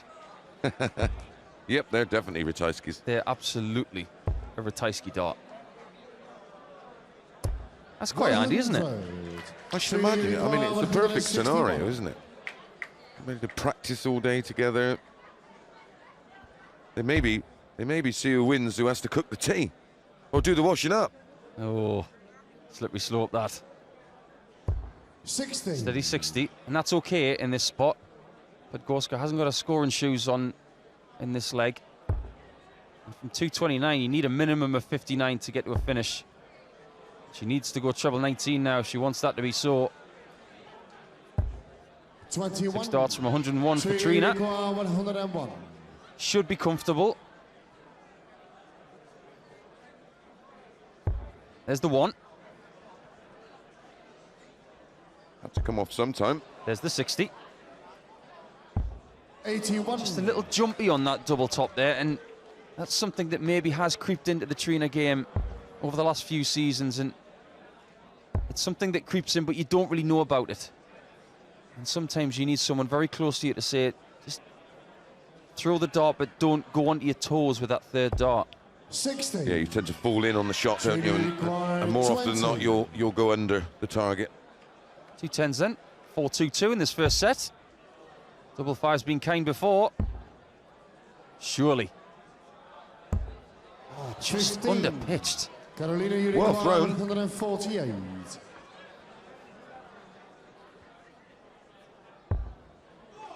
It's possible. She gives it a little stare. Oh, double 14. She hasn't missed a double yet. Can she finish the set with a biggie? Just on the wrong side of the wire. What an effort. Require 5. I think Trina's heart was in her mouth there. Absolutely. Double 2. That's the hard bit. Those big ones shrink, Paul, don't they? They do. That's a good miss because the bed's still open. 3. Now quick it's one. Closed. Now she has to go 14. about 5 inches left. Exactly the same weight as double 2. Yeah, Right there, her doubles have been absolutely brilliant. Ratajski Ratajski is absolutely loving this, as is she. Genuine celebration from Karolina Podgorska. She's 1 set up. She's loving that. I like to see that. This is the Lakeside. You've got to enjoy yourself. You've just taken the first set against a Lakeside legend. Why wouldn't you be cock-a-hoop? Without doubt, probably the most recognisable female darts player outside of maybe Maureen Flowers, I would have thought. I'm sure there are a lot of people tuning in today who remember Maureen. She was the real first recognisable lady dart player, wasn't she? Superstar. Partner of Eric Bristow, of course. Yeah, along with 97. Linda Duffy, formerly Linda Batten. Wonderful player. Oh, they both were. Flowers got to the state North American Open men's tournament. 16. Am I right in thinking that she's related to Tim Flowers, the goalkeeper? I don't know. Could be. Could be one of those little... I'll ask her later. Okay. 76. Someone probably said it on a night out once and... Oh, yeah, that's Maureen Flowers' son. And I just believed it my whole life. Could be totally untrue. An urban myth. That's it, an urban myth. 45. Podgorska is on Dream Street right now. She's had 6-ton plus scores, a 140. I'm impressed. We both had a look at her in the practice room just to look at her form and 40. Just generally look at her action. And we both sort of looked and went, she looks good.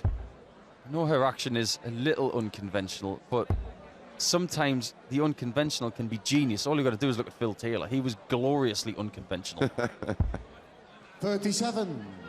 Don't forget, if you want to get in touch with myself or Paul or John, in general, make sure you look up on Twitter at BDO Darts. That's better, Trina. One of the new 140. Hashtag BDO Darts. Get involved.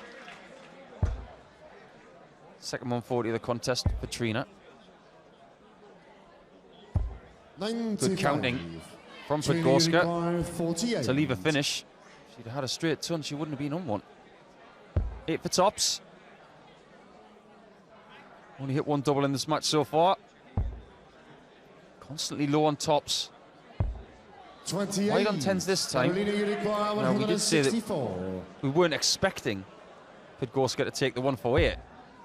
She's not going to take the 164. But after the attempt, Trina will think that she's going to have better opportunities. Be in the back of her mind, wouldn't it? She's hit a ton to leave 64, so the pressure is on. Best of 3 sets, the ladies' games in the first round. Oh dear. 16. Again. Away on the doubles. Yes. Requires 64. Only one attempt has been successful from 19. That is a great dart. It leaves tops. She's 75% on her doubles.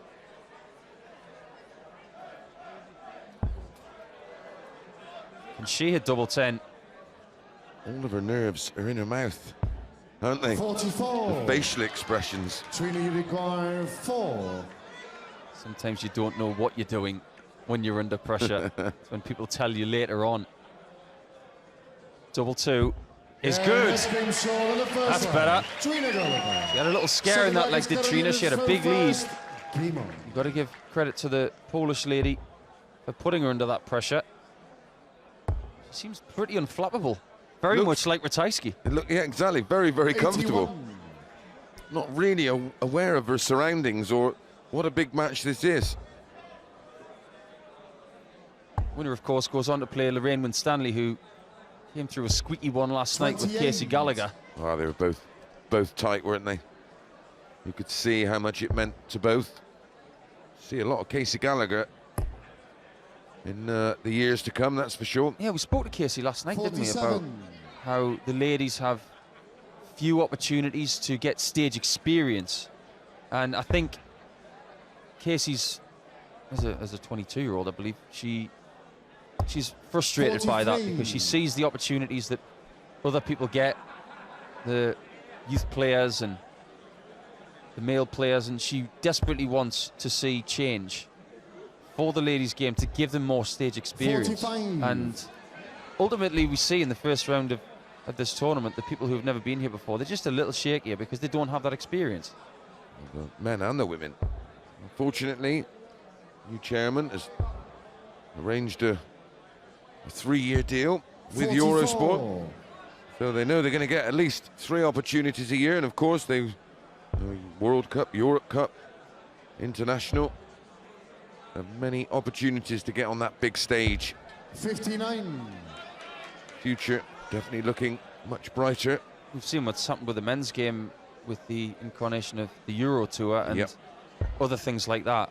Obviously, with this new deal, I think the BDO should be proud of the fact that they can move forward and give everybody, the male players and the female players, more exposure, and I am positive the standard will get even better.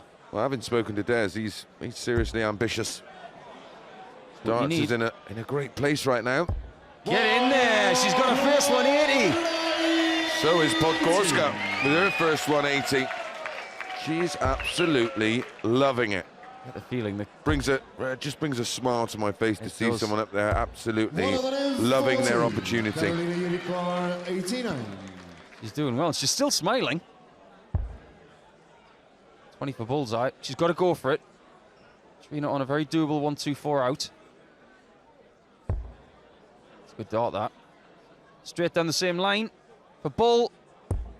64. Only just north of it. Trina, you require 124. One treble needed in this combo. The treble she needs now is treble 18. Well thrown. Just a slightly 56. Too much power on that one. Require 25. But Gorska, get the feeling when she gets. Ooh, she hasn't got another double yet. 3, double 4 for one apiece. Second set. 21.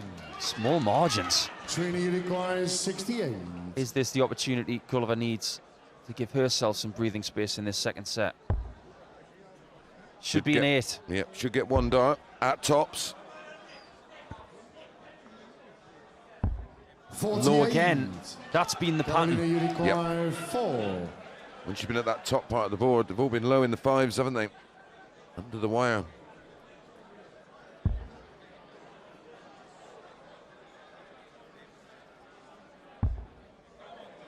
One more chance. Great shot. Fabulous dart, under pressure.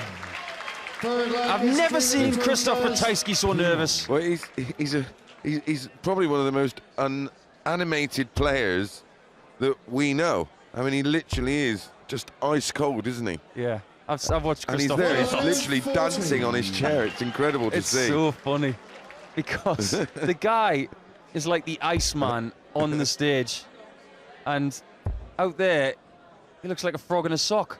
114. It's always harder to watch than to play because you've got no control over what happens. We've spoken to many people about that this week and over the course of the last few years. Tony Martin, of course, with Anastasia. Dean Winstanley with Lorraine Winstanley, who gets the winner of this one. And even the wives as well. You know, Jill, Tony O'Shea's good lady. She 77. has lost her fingernails on more than one occasion.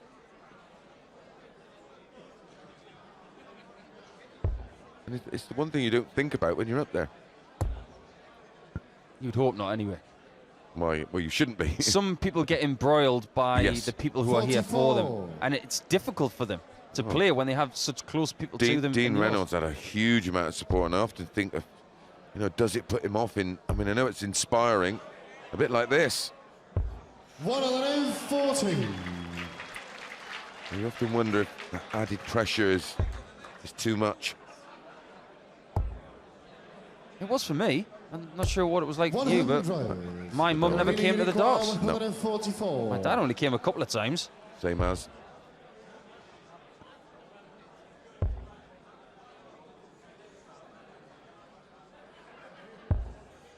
$32. Well. And that was poor.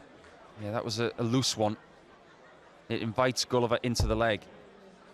You'd love a 140, you'd leave 36. Oh, it's a great dart.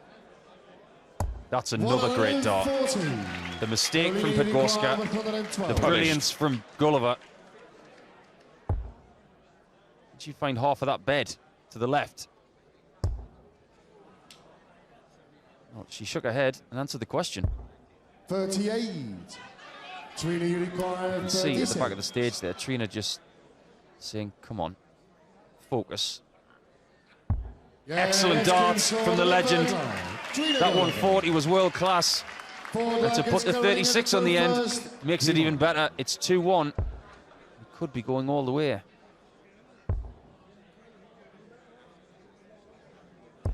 $100. Almost deserves a third set, this one. Thoroughly enjoyable.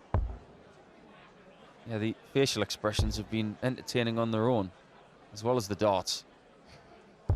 I like to 62. read body language and facial expressions and try and find out how these players are feeling. It's very difficult sometimes with certain players.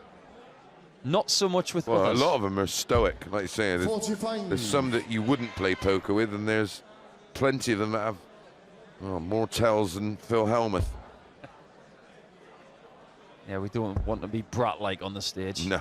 No, we don't need that. Super brat. 135. Phil Hellmuth would probably say that he's the best dart player that's ever lived that hasn't thrown a dart. Not short of confidence, Phil Hellmuth. 95.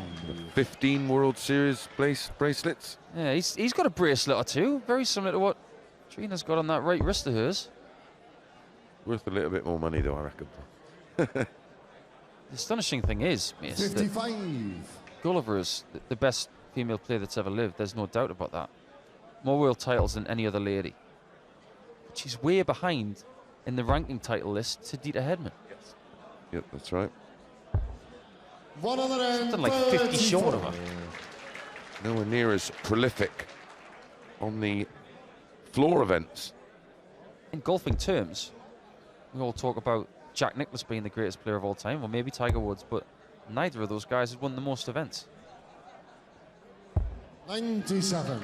Carolina, you require 127. The cogs are turning in Chris Mason's head right now. Well, 127 for Podgorski. You know, I love my golf. Shy on the treble 19. That would have left bullseye. 55. That'll do. Trina, you Only require if Gulliver can't 152. find this 152. How many times has she taken out this in her life? 2 perfect 60s needed. It's a good adjustment. That leaves exactly what Podgorska has. I'm going to have a stab here, Paul. Ben Hogan? 92. I've got a funny feeling I might be wrong, you know. Requires Sam 72. Snead. Yeah. Treble 12. Leaves double 18. This is to stay in the set. 36. She is about as angry now as she's been in this whole match. 2 shots to go to 2-2 in the second set. But it's 20 in tops for Trina. That's low enough so she can see plenty of the bed. The That one first time wasn't she's low. high. Yep. She's having a look. She needs to get this. She won't want to go to a last leg. Yeah, oh, what let's a dart give from us Trina the Gulliver. second set. Trina Absolutely Gulliver. wonderful dart from Trina. Throughout the course of these first 2 sets, she's had no love for double top, but when she needed it, it was there. It's Trina Gulliver, MBE 1. The Polish lady, Karolina Podgorska, she got the first set. 1 each it is.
This one's finally poised.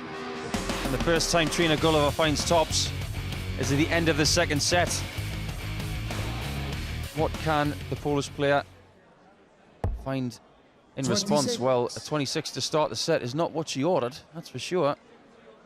We've had some interesting tweets in the break, and we'll pick on one of them very quickly. Someone has asked us, who has the best style of throw of all time? Well, we can pick the best female and best male, so have a go, miss. Well, there was a girl that I played with as coming through as a youth player. She went on to do great things in darts and international. 100. Sue Edwards, she had a really nice throw, but I like Suzuki's throw. And there's another Japanese girl that you know. I do. 60. Natsumi Iwata. That's the one. Have a look at that one on YouTube. What a gorgeous throw that is. Full extension, everything straight. Male, I think everybody says Steve Beaton. Yeah, that's a thing of beauty. That's a no-brainer. Well, longevity. A former winner here in the 90s, and he's still doing the business. Still mint. Yeah. Thank you for that question, Electro Maestro. If you want to get in touch with us for the rest of the afternoon, please feel free to at BDO Darts or hashtag BDO Darts. But Podgorska's recovered a little bit in this leg. This set, of course, will determine who goes through to play Lorraine Winstanley. It's the best of 5 legs this set, no tie break. Podgorska, on throw, has a huge advantage. In the men's side of the tournament, 60. they have tiebreakers. So the advantage of throw in the last set is not as much of a thing. But in the ladies' game, it's huge.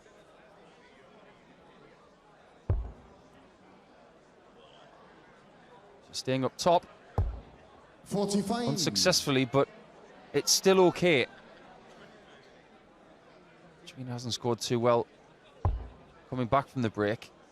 Sometimes it's difficult to settle quickly when you know it's only one set to go, and that's a beautiful visit to pressurize the 96 of Podgorska. Well, both on a shot after 15 darts. Treble 20, double 8. Can't finish now.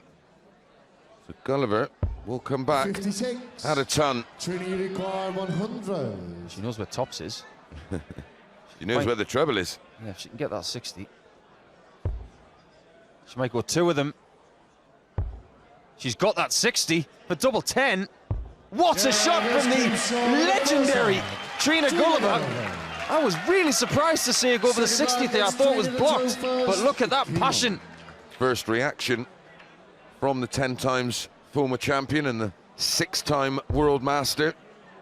And she really is, like you say, John, Paul, the word legend gets thrown around all over the place, but in darting terms, Trina Gulliver is most definitely a legend.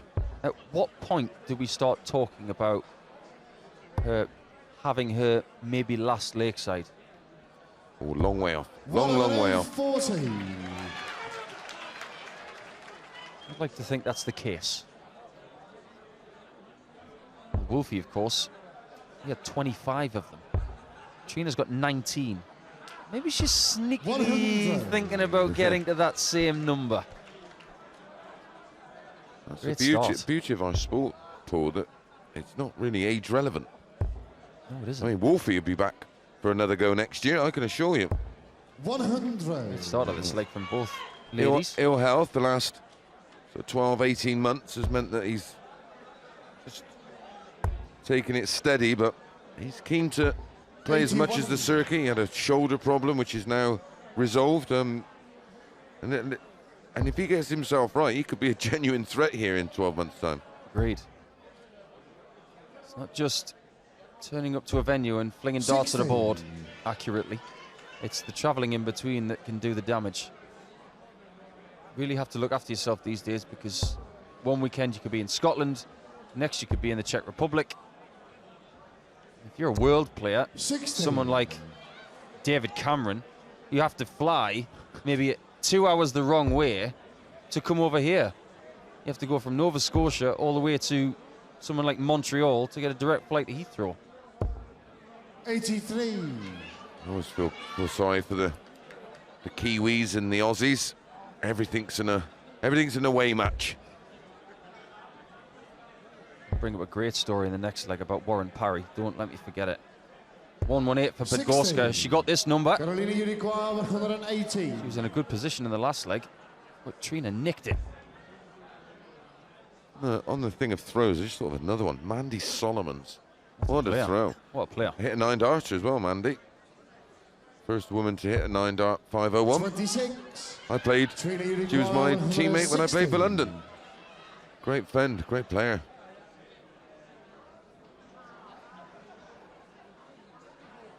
What are the chances of Trina Gulliver getting a 160 to take some money out of the pocket of the two fellas? One of them is sitting in the crowd, Christoph Kachuk, thinking, don't hit this, Trina. I think there was one year she had the second highest average of the whole tournament. 92. That does not shock me whatsoever. 92 for Podgorska. That is a beautiful dart to set up double 16, to break straight back. Can she? 60. She can't. Now, look at the number. 100. Can she do it again? Knows how to do this one. Last time it was 20, treble 20. Oh, this is the same spot. She found the treble 20. Oh, not this time. That was a harder shot, actually. Yeah. The other one didn't block as much of the 60 out. 32. Doubles from Podgorska earlier in the match were brilliant. And that is a brilliant shot. Well, she's still good now, Paul. 31% on her finishing, 5 from 16. Both approaching averages of around 73. Yeah, earlier in the match, Podgorska was around that 75% mark. That's amazingly difficult to maintain. 100. Yeah, we're talking about long-haul flights. I remember I was in a car with Phil Hazel of New Zealand. We were travelling from Derby all the way to 17. Newcastle to go to the first World Cup. It was being held in Sunderland back in 2010, and we went to Newcastle Airport to get Warren Parry, who had a very long flight from New Zealand to Dubai and then Dubai to Newcastle. 28. The snow was so bad that it wouldn't allow his plane to land, so he was circling the airport for something like 3 hours after he'd been on flights for something like 30 hours. So those kind of things can really affect you when you're on your way to a darts event. 26. You never know what's going to happen. Hello there. He's having a good time, isn't he?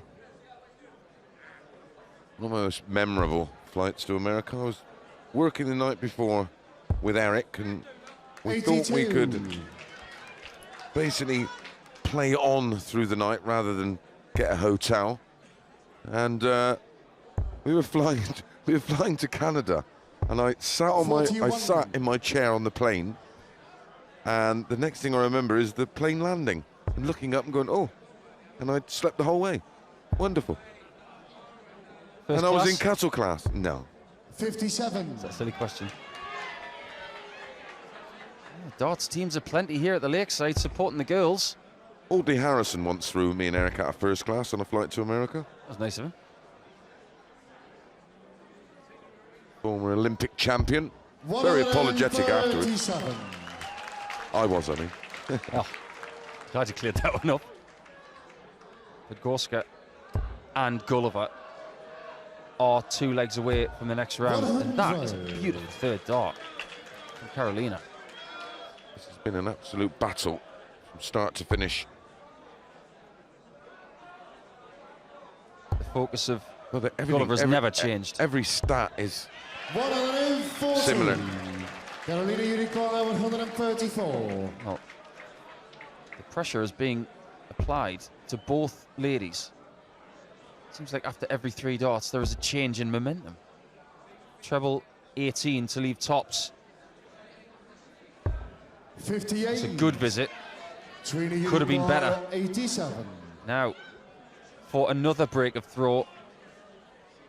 87. Treble 17. Still do it. 20 ball. Bullseye. 62. Just short.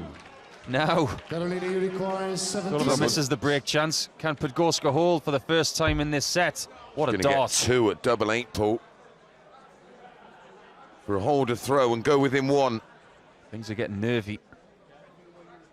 She's not thinking about the potential of what she's doing. She's just doing it. And now she is one away. And that celebration is very similar.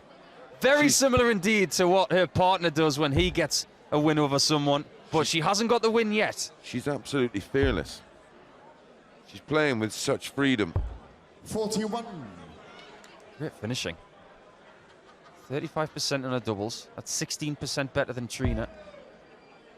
It's a bit of a misleading comparison, really, because a lot of the double misses from Trina were in that first set, and since then she's 26. Been a lot better. She's 4 from 7 since then.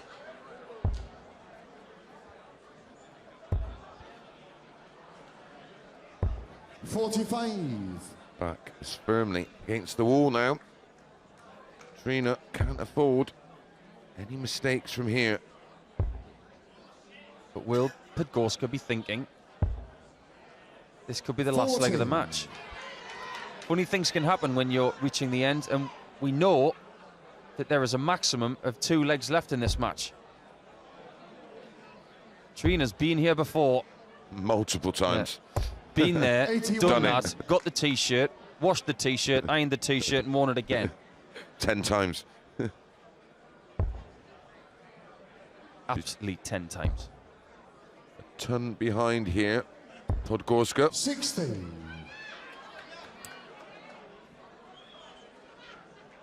can feel the nerves of this crowd watching this match. From here. You can see the nerves that of Trina Gulliver. Trying to compose herself. 41. 1 treble visits are a premium now. Very, very valuable. Podgorska would just love to get the job done now. That's a great ton. Imagine the celebration if she does get it done. And imagine the relief. 14-ton or mores in this match so far for Podgorska. 11 for Trina. Good answer from Trina. Very. Podgorska needs a 105 to leave a finish. 61. Wrong treble. Now it's in Gulliver's hands to hold and take this to sudden death. She's been very straight in this match, Trina. It's the weight of the dart that has maybe let her down on a score, and that's a beautiful, beautiful switch. Literally relying on all of her knowledge and experience right now. Almost in default mode, Paul. Yeah, it's a pretty useful default mode. Autopilot. When you're in these kind of battles, you need a really good autopilot to just not think, just do. 96 to take us all the way. Podgorska has wisely left the 170. But what Trina has done is left tops. It's a miss, a big miss. Second time she's done that. Well, how about this? This would be a way to win it. Of course, we've seen Ted Anke win the tournament with a 170 back in 2000 against Ronnie Baxter. Lloydie's done that as well. Yep, Lloydie won the match play on a 170 against John Parr, our friend. And winner here, of course. Ratajski's got no fingernails left. 7 for double 16 for Trina. It'll be 2-2 in the final set. A lot of thinking going on between darts. Can she take it all the way at this visit? The answer's no. And then Podgorska's got the Hollywood shot here. Bull 25 bull.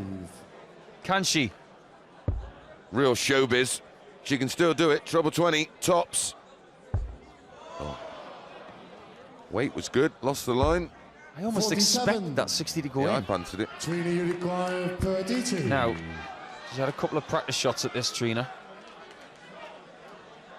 Hasn't blinked. Hasn't hit it. Has to go northwest. Yes, it's there. 2-2 in the final set. It is going all the way. Ladies and gentlemen, with the score now is 1 set all and 2 legs all in the final set. The 5th flag is sudden death. So it's Carolina to throw first for the bullseye.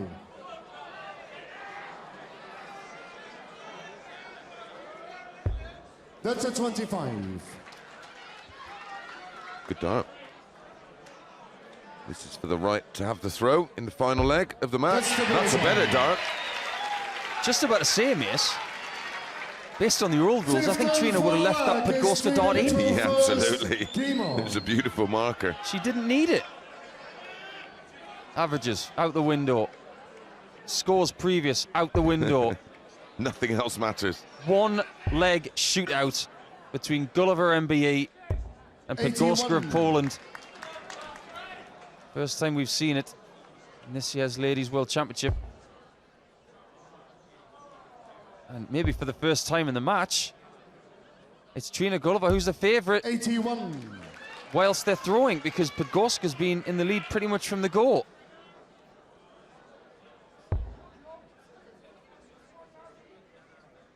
It's amazing how many times Trina doesn't use the switch to the 19s. But why would you when you can do that? Yeah, she's one of those that literally, if there's no other avenue or line in, then she'll eventually move. Apart from that, she does not run for cover. 45. And now she's got a cushion. There's Krzysztof Kachuk, compatriot of Karolina Podgorska. Trina isn't missing. Well, what a time to throw your best darts. 21. Doesn't matter that she hasn't left to finish. 81, 140, 121, 159 left after 9. No better time to have your best leg. 13. Would not agree more. And there's a look of possible resignation from Karolina Podgorska. She looks over to her friends and family. And Trina is just not making any mistakes. And that's fine. Even when you miss, it's happening for you. That leaves 58, so she should get 2 darts at tops. There's absolutely nothing Podgorska can do about it, but she's played her part 45. in a decent match. I think we'll see her again, Paul. 58. Hope so. 18 in tops to get the job done. Tops. That wire was bent. 38. Wasn't on that occasion. It's a good centimetre short. She's got plenty of time to think and to get the job done. 83. Still no finish for Podgorska. Trina, absolutely 20. no pressure apart from just getting over the line. Double 5. It's there. It's in exactly the same hole as she hit earlier on. That double 5 has been very kind to her. And for the first time in the match, she's ahead with the very last dart in the match. Podgorska has given us some smiles and some great celebrations, but ultimately it's legendary Trina who gets a victory of 2-1 in sudden death. What a game that was. Edgy, but very captivating.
touching me, touching you.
Welcome back to the Lakeside. Trina Gulliver, the number 8 seed, the 10-time champion, is through, but only just. Newcomer Karolina Podgorska pushing her all the way. What a game. Let's hear from Trina now, who's with Georgie. Thank you very much, Trina. My goodness, when you required some bottle, you found some. I had to. She played really, really well, and I couldn't find my doubles. Let me down a lot. So, but she played superbly, and that stage never seemed to faze her. So, you know. Which you kind of imagine with a debutante, maybe it would.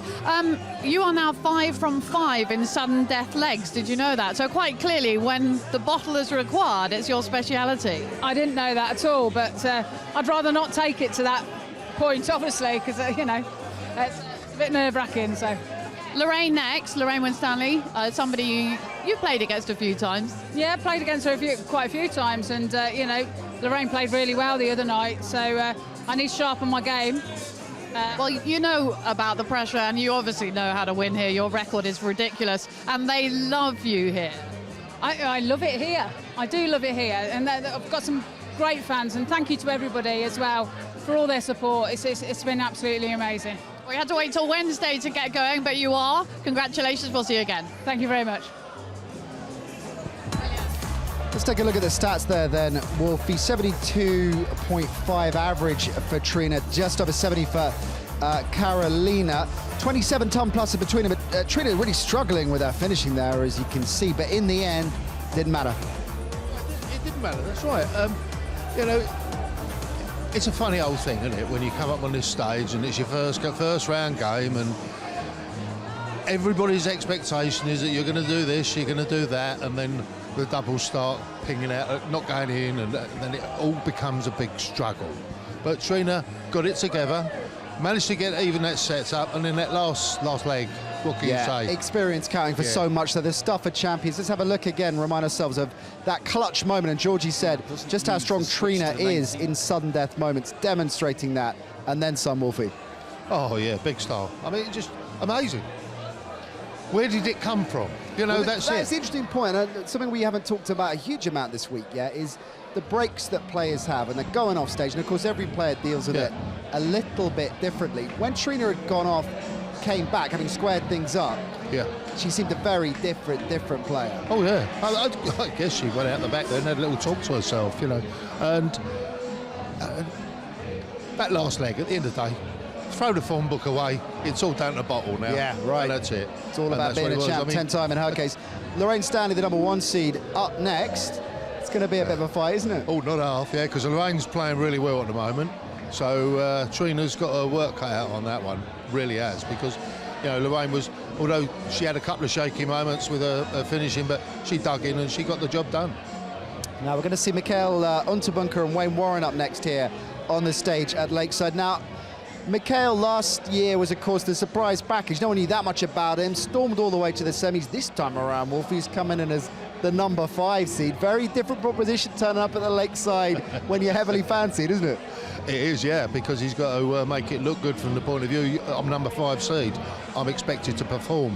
Wayne Warren is someone that's just having a bit of fun out there because, you know, we thought he was all coming near to the end of his darts career, and then he decided, that's it, I'm quitting county, quitting international matches, I'm just going to do the circuit, and he's had a fantastic year and he's thoroughly enjoying it. What a start he had as well. Yeah. 98 average, the highest we've seen so far this week. Exactly, yeah. So if he keeps going like that, it's all uphill for Michael, and you know, we could see another seed fall in here. There is a heavy bookies favourite, of course, the current 2-time champ Glenn Durrant, going for his third, going for his hat-trick. But Mikhail Unterbuchner, he's moving up in the odds a bit of action on him over the last couple of days. He is the next seed up on this stage. But are we with Wolfie? Is it time for another seed to fall during a week where already some big names have gone? We'll find out next here at the Lakeside.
Spelling test for the Lakeside. Young man, there's no need to feel down. I said, young man, pick yourself off the ground. I said, young man, 'cause you're in a new town. There's no need to be unhappy. Young man, there's a place you can go. I said, young man, when you're short on your dough, you can stay there. And I'm sure you will find many ways to have a good time. It's fun to stay at the YMCA. It's fun to stay at the YMCA. They have everything for your men to enjoy. You can hang out with all the boys. It's fun to stay at the YMCA. It's fun to stay at the YMCA. You can get yourself clean. You can have a good meal. You can do whatever you feel. Young man, are you listening to me? I said, young man, what do you wanna be? I said, young man, you can make real your dreams, but you got to know this one thing. No man does it all by himself. I said, young man, put your pride on the shelf and just go there to the YMCA. I'm sure they can help you today. It's fun to stay at the YMCA. It's fun to stay at the YMCA. They have everything. Right, our referee definitely knows the letters. Anthony Dundas.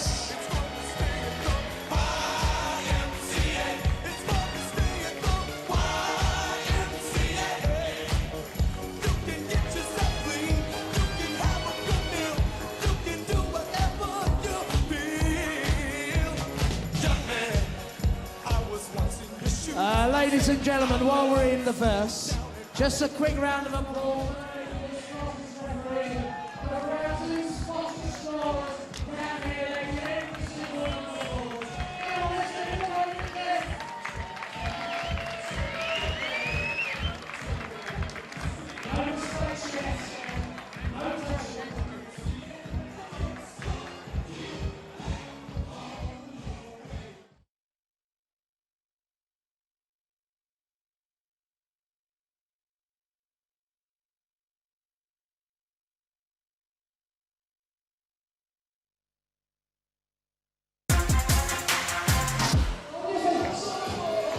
Welcome back to the Lakeside. We're into the last 16 in the men's tournament, and our next game up sees a real surprise package here. Last year, getting all the way to the semi-finals, he's coming back as the number 5 seed, but he's going to have a real fight on his hands. Mikael Unterbuchner taking on Wayne Warren.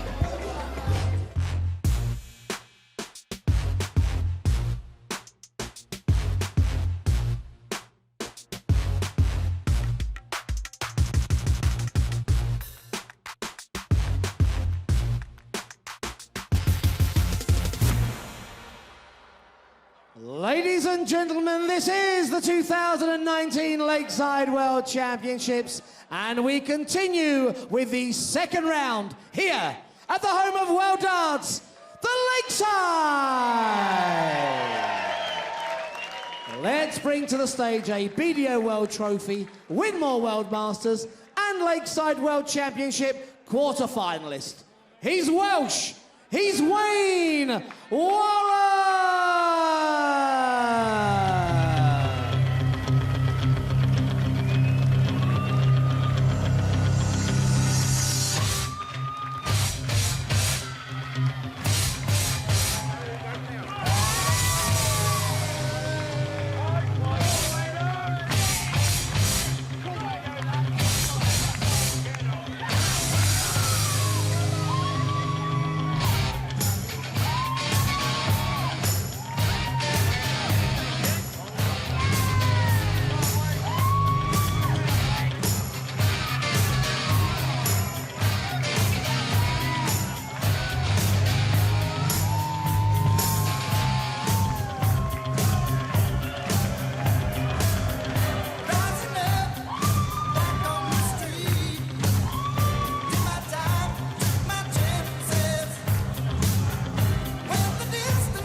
We now introduce a Lakeside World Championship semi-finalist, a BDO World Trophy finalist, Germany's T-Rex, Mikael Unterbuchner!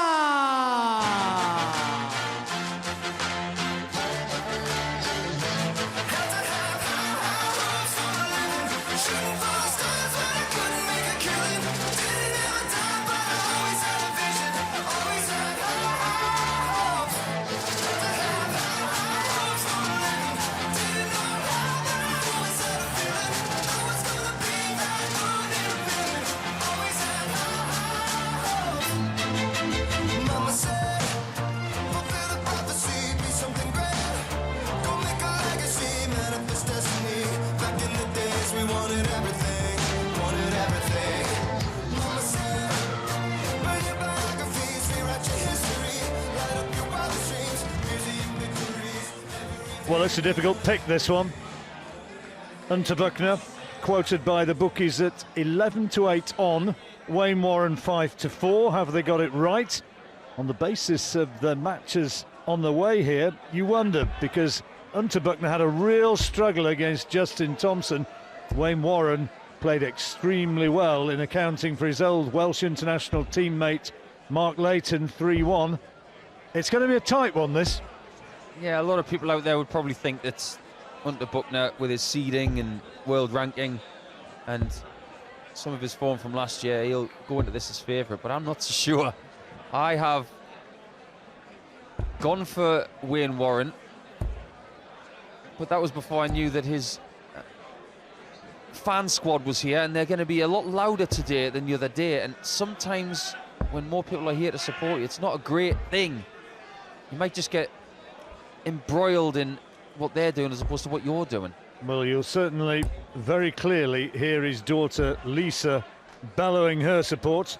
She became a bit of an internet sensation last year when Wayne went to the quarterfinals, where he was beaten 5-4 by Mark McGeaney. Incidentally, interestingly, Unterbuchner last year got to the semi-finals. He also lost to McGeaney 6-4, so at one stage it was 5-4 in that match as well, which kind of underlines what we're saying about it maybe being tight. Good start from Warren. Absolutely right. Expect big scores from Wayne Warren, because he can score with the best of them. He really can. Particularly on his favoured treble 20. Really scores heavily up there. 60. There's the Welsh contingent. There's a lot of Welsh fans in the Lakeside hoping that Wayne Warren can provide a minor upset here. 100. Certainly won't be wanting for support. Overall odds, incidentally, for the Lakeside at this stage. Just watch this first. Tom 40 is second already. Even money favourites, Glenn Durrant, Scott Mitchell and Unterbuchner round about 9-1, and most bookies on Wayne Warren going 20-1. Wayne, you require 161. Interesting stuff. Pressure can be applied to that 101. He might go bull here. He's going to stay upstairs, and he does so successfully. Mikhail, you require 101. This is very similar to the start of the game that we had earlier on this afternoon with Mandigers and Harms. Tops. Successful 101 to start. That is a very, very good beginning to this match. Is that a sign of what we got to come? Well, I think it could be a very good match indeed, this one. These two of the busiest players on the circuit, by my reckoning. Unterbuchner played in 30 tournaments during 2018, and Wayne Warren, who still calls himself a roofer, but he's managed to play a heck of a lot of tournaments. He played in 33. What is it about Welsh players who constantly pipe up and say, well, I do this, but 60. I nick a living as a dart player? I remember speaking to Gerwyn Price back in September, and he's one of the highest ranked guys in the world. He says, I'm a rugby player, but I'm just nicking 81. Dollars out of the pockets of these dart players. I thought, maybe this is some sort of Welsh mentality of, you know, how they approach the game. And he certainly nicked out a... Oh, that's his first of a lot, I suspect. Warren goes hurtling down to 220. I have to remember that, John. If 60. I need my roof done, I'll give Wayne a call. Well, I don't know how many days a week he always puts in. I've got a practice board he can have if he wants it in the lunch break. 100. I think this has got the makings of a very good match.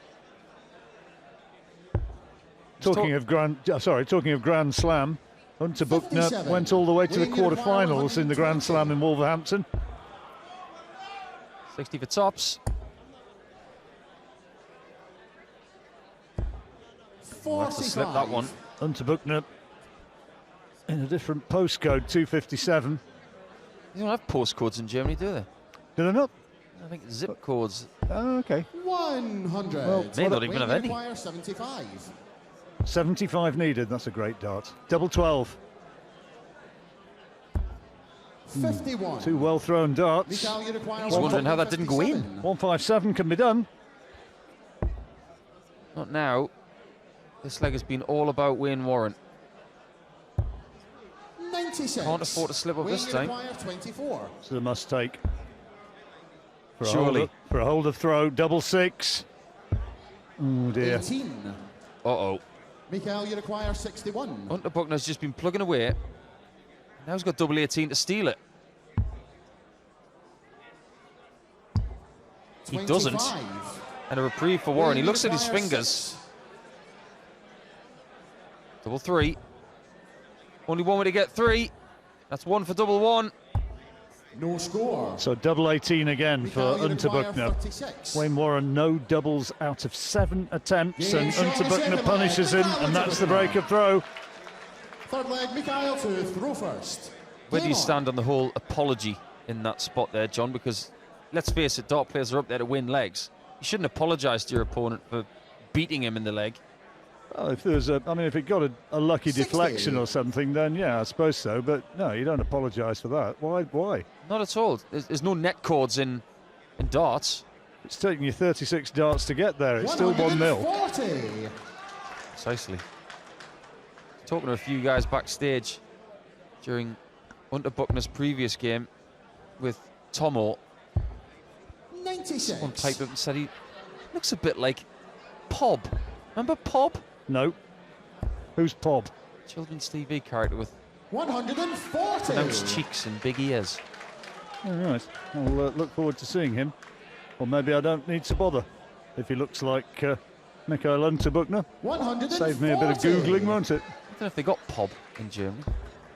Maybe they did. There must be vast swathes of our viewers who are completely 85. thinking this has gone under my radar, and I'm one of them. Before my time, I had to use a search engine to get the answer, but 123. no searching needed Wayne, you require on that use of the treble 20. He needs to get into this, Wayne. The set is slipping away. It looks very much as though he's going to go one down now. 43. Mikhail, you require 82, Bull, you would think. 18 forces his hand. 14 Bull.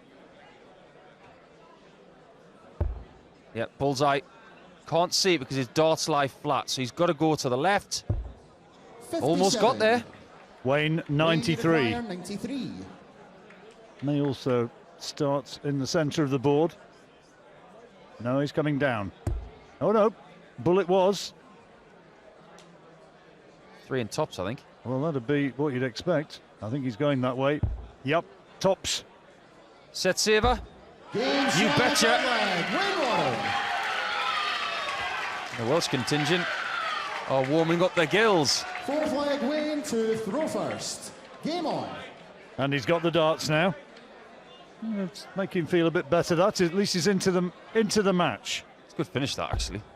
There's a lot of stuff to be admired about that finish, but there's a lot of logic 140. to that finish. Obviously, on 93, you go 25-18 Bull, you try and guarantee yourself a shot for the leg. But all 3 darts there, as soon as you get the Bull, are straight down the line. 140. Bull, 3 tops, all in the same line. 140, 140. Wayne was one of the 83. highest averages recorded in the first round, over 96 in his match against Mark Layton. It was a great performance. Mark Layton didn't play poorly. 81. In fact, it may well have been the highest average, that one, I think. It was indeed. Get the feeling things are just going to get better from here. 100. Saw that with Mandigers against Wesley Harms. They both averaged around 93 to 94, and it was a very good contest. They looked so much more 60. comfortable than the previous round, and as the format gets a little longer, it gives them time to settle in. I think that young lad watching, 138. is it his son or his grandson? His son, Leo, watching on. 43. Darting talent Wayne, of the you future, require maybe. 40. Highly likely. Tops again for Wayne Warren. Proper guide. Surely this time. Yeah, had to be. The way his darts line, that just had to go in if he threw a decent dart. 2-2. Pressure time now. Unterbuchner with the darts, trying to serve it out for this opening set. 97.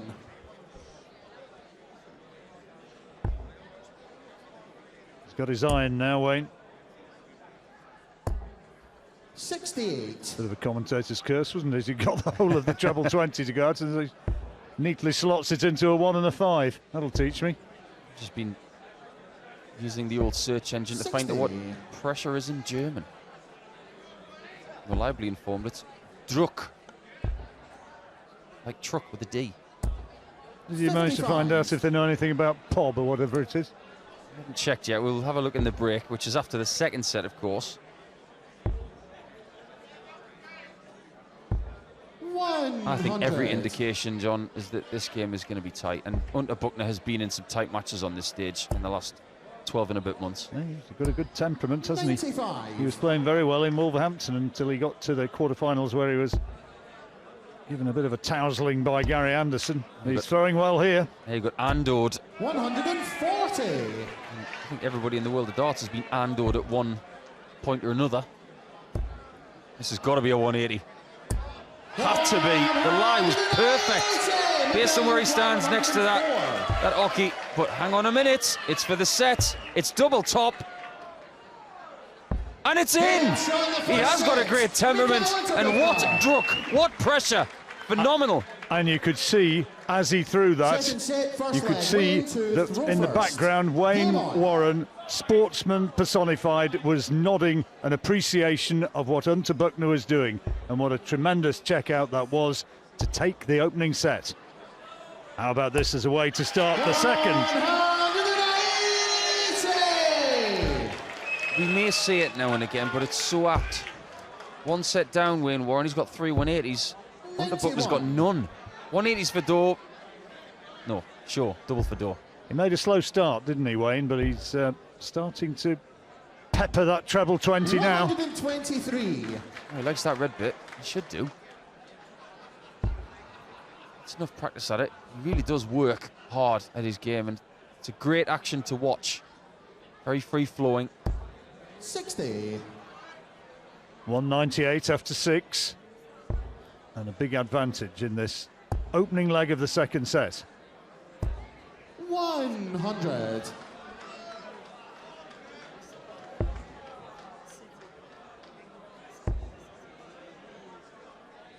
Great answer from Wayne Warren in this first leg. Could have easily been dejected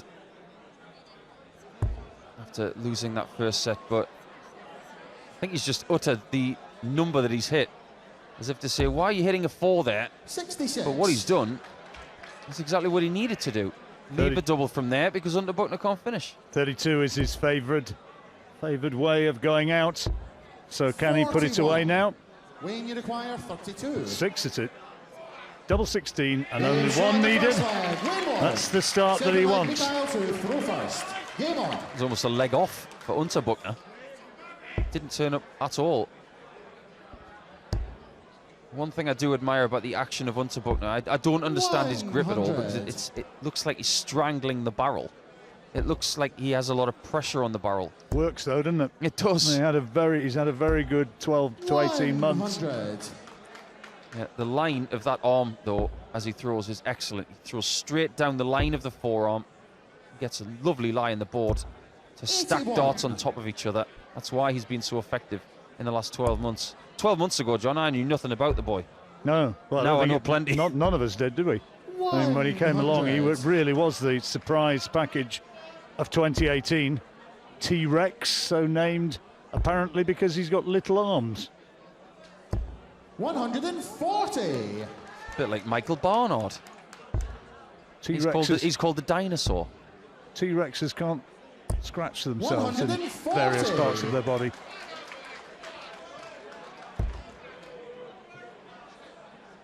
This particular T-Rex is good at darts.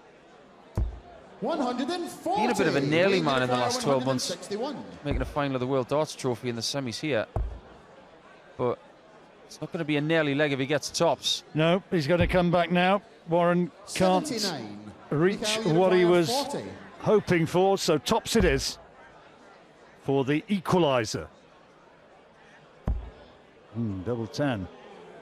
T-Rex has to just check, turning to his left to look to the electronic scoreboard and then slotting it home. Phew. Absolutely. When Wayne Warren is sitting on 82, you want to get that out. I've seen him take out 93 by using the bull first. It wouldn't have shocked me if he'd have taken that shot out if Unterbuchner didn't get his double 10. But at early stages of this tournament, double 10's been very good to Mikhail. 140. Good first visit from Unterbuchner, who at this stage is averaging just shy of 90. Just shy of 90, as compared with Wayne Warren's 93 and a half. A lot of people call him Michael, but he's not Michael, is he? He's Mikhail. He is. It's a bit like Michael van Gerwen. We call him Michael van Gerwen, but he's called Mikhail van Gerwen. Yeah, well, a lot of us sort of have passed through Paris, but it's not, is it? It's Paris. If you go to Glasgow, we call it Glasgow. It's something rather different the way it's pronounced up there. Yeah, Glasgow. 41. Glesga. And I can't even begin to replicate your accent. Except I Nah. do know it's Newcastle, not Newcastle. 100. Well said. Well said. 180 behind it here. Staying up top, right thing to do. And that is a beautiful dart. He's in a great place for a potential break of throw here, because all Wayne can do is try and lean on him, and 2 single 20s aren't doing a great deal. He's been tested today, Wayne Warren. 55. More so than he was the other Mikhail day. require And 80. his averages regressed. Treble 1, that is. So 77 remaining. Treble 15. Would have left double 16. Now 62. 48. Becomes 32. Wayne, you Warren require needs perfection. 170. Only one way of doing it, of course. That's good. Another one. And that's just dragged low. So, double 16. 140. Mikhail, I'm you require amazed 32. that didn't go in, because he threw the dart very hard. It must have just died at the end, that second dart. Unterbuchner, double 16. This has got to be in. And is. Deep shot in the third leg. You know how these darts land, you just see a good guide, and that was perfect for Unterbuchner just to lie it on top. Break of throw. Daniela, Mikhail's partner. Fiance, I'm told. A bit more than a partner. 140. Looking good for the German. 100. He's, of course, from Munich. I've been to Germany so many times. I've actually lost count how many times, but I've never been to Munich. Lovely city. 140. Olympic Games of 1972. And before you ask, no, I wasn't there. Took the words right out my mouth. I wasn't even born. 140. Mikhail, he's a young man. Around about 30 years of age. In his prime, I believe. And there's proof of that. He is sprinting towards the finish line in this set. And talking of athletic performances, Mary Peters. 45. Mikhail, She was you our require only 41. gold medalist in 1972. Tops. 21. I'm wishing Mary well. She's not been too good of late. On her way to recovery from heart surgery. And if you're watching, all the best to you, Mary. 45. I echo that. Mikhail, you require Is it 20. double 10 for Unterbuchner? It is indeed. It's been very good to him, and he's got the second set, John. Moving along beautifully. And he is looking very much an assured presence up there. And he leads as they leave the stage 2-0.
Well, this is the dart that clinched the second set.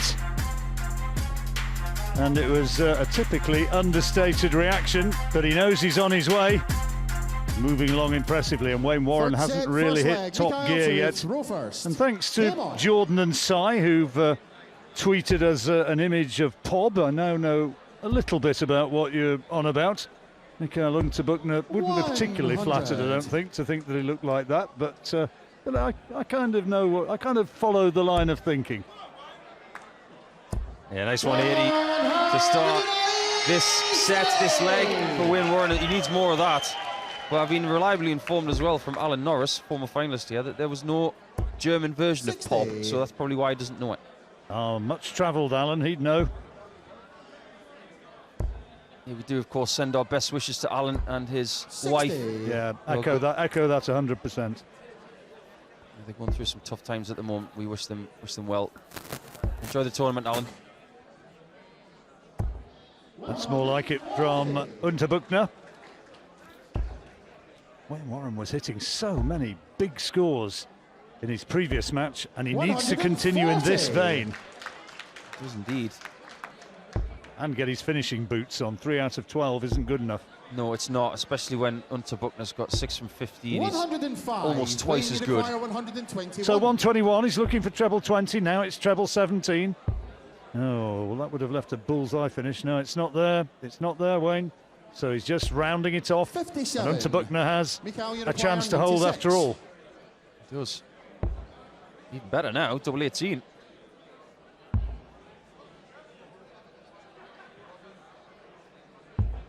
Oh, he had to go low because he couldn't see the middle of the bed. 64. The gamble didn't pay off, and it's 64 for Warren. This is you kind of think a must-take. Double 8, double 4. Oh dear, he wasn't close to that. You might well bite your bicep. That was a long way off. In a flash, no hesitation from Unterbuchner. Gets double 14. He's doing his job, and there was some good scoring from Warren in that first leg. Didn't do a great deal wrong until the very end. But the business end. Absolutely efficient German darting. 85. He's being just done on the doubles as much as anything. Nothing between them on the averages. 95. I heard something very amusing, you know, to do with Germans.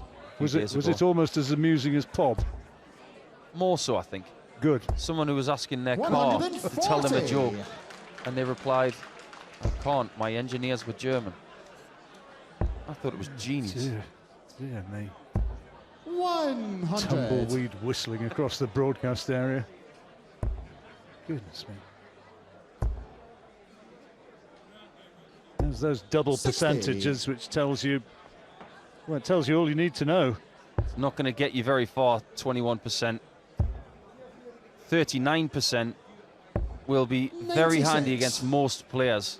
They're going to have to really play out their socks to beat you when you're on 39%, especially when Unterbuchner's lifting his average from the previous game by a steady 1%. 55. I think if he wants to win this title, he may have to lift it probably another 7 or 8%.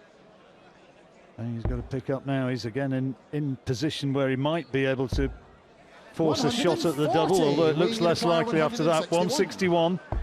Be a bullseye if he was going to check that one out. How many times in this match have we seen Warren on a finish like that? And Unterbuchner's got half the score. Treble 10, is it, or treble 18? Where's he gone? It's tops. It's in. Game shot the second leg. He's not Mikael making mistakes. And Wayne Warren is in trouble here, real trouble. A lot of people fancied him this afternoon, but it's just not happening. It was a pick and match, wasn't it, with the bookies? There was pretty much nothing on it, nothing in it between Unterbuchner and Warren. Unterbuchner was a slight favourite, but 140. I know that my mates in the local at home, when they were saying, "Come on, John, give us a name to follow, somebody with some decent odds who might give us a bit of a return." Well, Unterbuchner was the guy I said, and at that stage was about 12, 14 to 1 thereabouts, and looks as though he's going to whistle on to the last 8. On the last match, we talked about Karolina Podgorska, and when she throws, she tilts her head back a little bit as she does so. Well, Unterbuchner has that same tendency. Well, there's his 5th 180. But look at the score. Unterbuchner is closing in and responding well. Even with that 180, he's struggling in this leg because Unterbuchner's got himself on a finish after 9 darts, and Wayne might need another one. First to 4, remember. First to 4 sets. 139. Surprised he didn't Mikael stay. Uniquire 161. Many's the time when you used to be watching Phil Taylor play and you'd sort of think, well, technically he's gone for the wrong dart, but he's used to massacre that treble 20 and then back himself to check out from there, which more often than not he did. Wayne Warren is not going to get a shot at a double in this leg on this visit. That's probably a good deflection. He didn't want that to hit the 60, but it's double 18 for the set. 25. Ooh, unsuccessful. Now, Require 60. must take. If he doesn't, he'll be kissing this set goodbye. 1 dart in his hand, double needed, and it's 40. dragged low again, and Mikael Uniquire curses 56. his inaccuracy. Double 9 is in. Game shot in the 3 first sets set. to 0 to Mikael Unterbuchner. Unterbuchner. I didn't see this coming. I thought First Wayne set, Warren first leg. was Wayne going to to score heavily. first. He has. He's got Game 5 on. 180s to Unterbuchner's 1. But those statistics really don't matter when you look at 3 next to Mikhail's name and none next to Warren. It tells the story. He's got to just throw close to perfection now. Otherwise, it's the road back to the Ronda. And Unterbuchner starting beautifully. 134. Not too many German supporters here. It wasn't last year, John, when he made the semi-finals. I don't think he's too fussed about 45. support. He's not too happy about what's happening to Dad. There's a little bit of the old bottom lips going a little bit, I think. Do you remember when Colin Monk was playing here in 140. a classic years back? And his son Aaron, who was a great player, of course, and there was that famous cameraman who went in close on Aaron, and he was just in 100. tears for what seemed like hours. The pain these families go through. Well, they live every dart with the guys up there, don't they?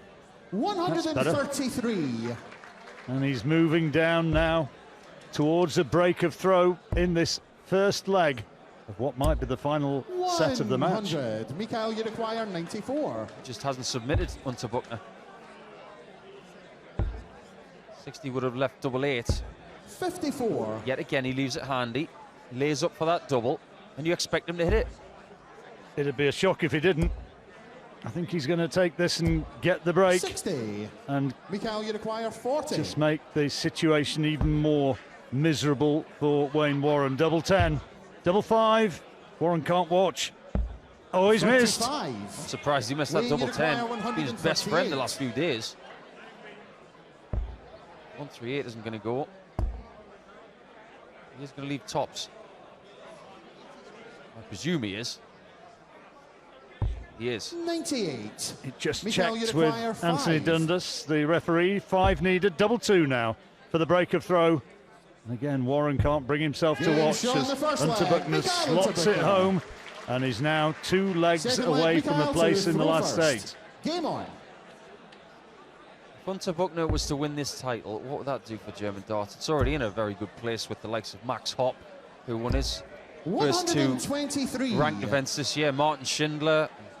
Unterbuchner cannot be forgotten.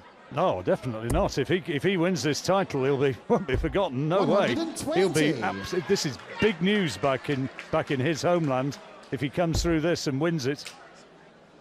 Well, the second dart of this leg for Wayne Warren 136. is the epitome of how his match has gone. He hits a 60, then he gets another one, but it falls out the board. Then he gets the 60 again. 81. Georgie Bingham might be having to brush up a German. How's your German, John? Awful. I can just about go to the 96. beer and to the bar, and I can just about tell somebody to go away. Taxi's taxi, and that's about it. Well, if anybody asks you how your German is, in German you'd say schlecht, which is bad. Oh, right, okay. Sounds a bit like another word I'd use. 59. Michael Uruguayer 146. 146, Unterbuchner. But Warren's a long way back, 58. so he'll get the first opportunity on 88. Needs all of them, Wayne Warren.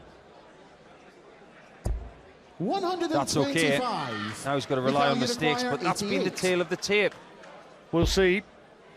Treble 18 maybe. He's got it. Double 7. Only just the wrong 81. side of the wire. What I Wayne like about Uruguayer, that shot, John, is he 116. actually went for it. He didn't just float it there. Treble 20 needed for double 18 for Wayne Warren. When he gets towards that finish line, 60. just not being Michael aggressive Uruguayer, enough. 7. 3 for double 4 for Unterbuchner. 3 for double 2. And now to hold his throw. Double 1. Well, you never know. score. 56. My fault, I told him to go for the wrong 56. shot. I'll take responsibility for that one. Tops is the right shot, James Shaw, the is the second right round. result for Wayne Wayne Warren, and he gets on level terms in set 4. Yeah, break Followed back. by Wayne to Didn't look like doing that, first. did he? Game on. Unterbuchner suddenly started to get distinctly sticky on those doubles.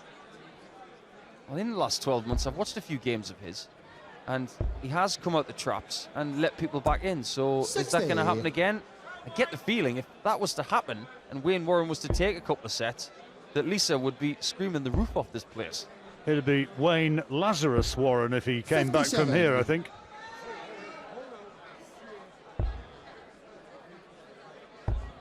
Get the old Welsh crowd cheering yet, I wonder. That's going to cheer him up a bit. 140. There's Team Warren. Come on, Dad.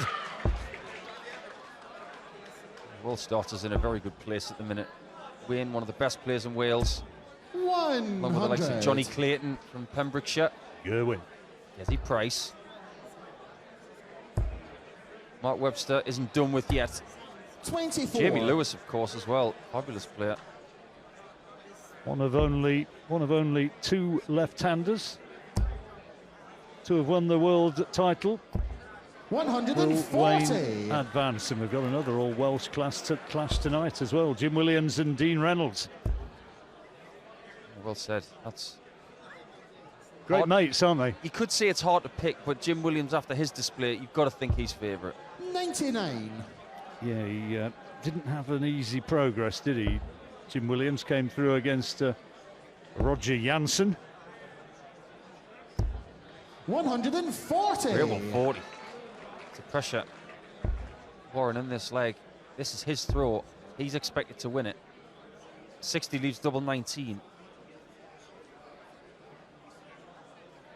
I know Mark McGeeney's got a lot of 100. respect for Michael the Uruguayer, ability 64. of Jim Williams. Good dart, double 8. 4s. Oh yes, another hurtful break of throw. And now he is just one leg away with the darts from winning the match. Well, in gladiatorial terms, they say you've got to win the crowd, but Mikhail Unterbuchner knows that here at Lakeside, you've got to silence the crowd. 58. And he's done that with that beautiful 64 out. Well, they were hoping they were going to be raising the roof for the man whose job is to repair it. 100. But it's just not happened. He had to repair this roof. It would be quite the job. He wouldn't have to bother with darts, would he? But he enjoys it. That's why he's here. 133. More enjoyable than hanging around on a rooftop. 135. And ice on my car last night when we left here. Won't be the last time in 2019 that happens, John, that's for sure. Unterbuchner, steady ton, displeased with that one. Last chance saloon for Warren. Excellent. 140. It was the wrong shot. He actually needed to go 19s with that last dart, but he was so aggressive. He actually forced it in and is now giving himself a more doable out. 80. Wayne, you require 126. So 126 with Unterbuchner awaiting on 130. Treble 19, it's the bullseye. 82. You can see how Mikhail, you require displeased he is with 130. that. For the match. It's double 5. And it's in! What a way to finish it for Mikhail Unterbuchner. That 126 for Wayne Warren, as it turns out, was his last chance. Unterbuchner's got to be considered one of the people to beat. Yeah, he was being quoted at 9-1. He'll not be 9-1 now. He is a live contender here, and he's swept away somebody who came here in great form in Wayne Warren. And Mikhail Unterbuchner goes through to the next round, into the last 8. And who would have thought it? By 4 sets to 0.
Mark McGeaney opened up the 2019 World Professional Darts Championships last Saturday with a low-key but orderly victory over the tenacious Dutchman Dirk Telnikes, the Gladiators' #1 seed for this year's championships.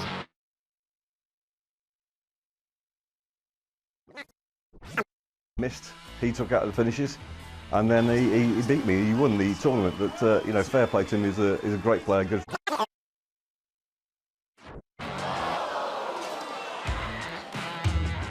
No, and now it can't be done. Last year I had 3 darts at double 18 to win the World Championship to beat Glenn, and I missed. He took out the finishes, and then he beat me. He won the tournament. The final. I know I can win the final this year. If I did double 18, you'd be talking to the world champion now, but I missed it. So, but next year you'll be talking to the world champion.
Mikkel Unterbuchner, clinical stuff from the number 5 seed. Wayne Warren just blown away here this afternoon at Lakeside. Terrific performance from a serious contender in this year's tournament. Both players are with Georgie. Thank you very much. Yes, indeed, Michael. Congratulations. Commiserations to you, Mr. Warren. You had a good old party here on Saturday night when you won, but today, Sunday night. Michael put you to the sword immediately today. Fair play to him.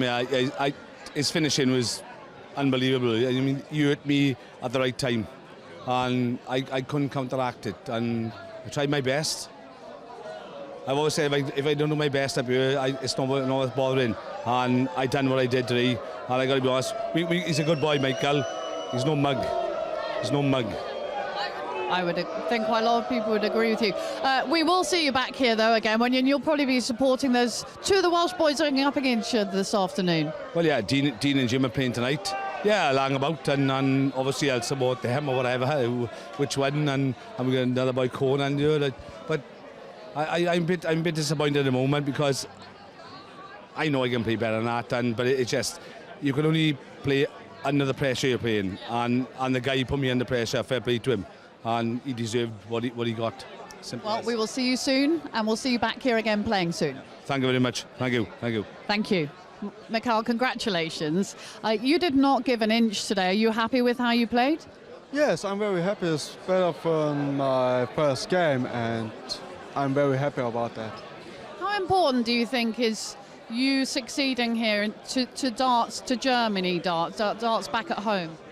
Yeah, in Germany I have some supporters in Germany. They look every day when I play my games, and I think it's good what I do on the stage, and I hope it goes 1-2 steps away, You came from nowhere last year to make it very deep into the competition, and now it would be Willem Mandigers up next for you. Do you have anything to fear? What do you anticipate there?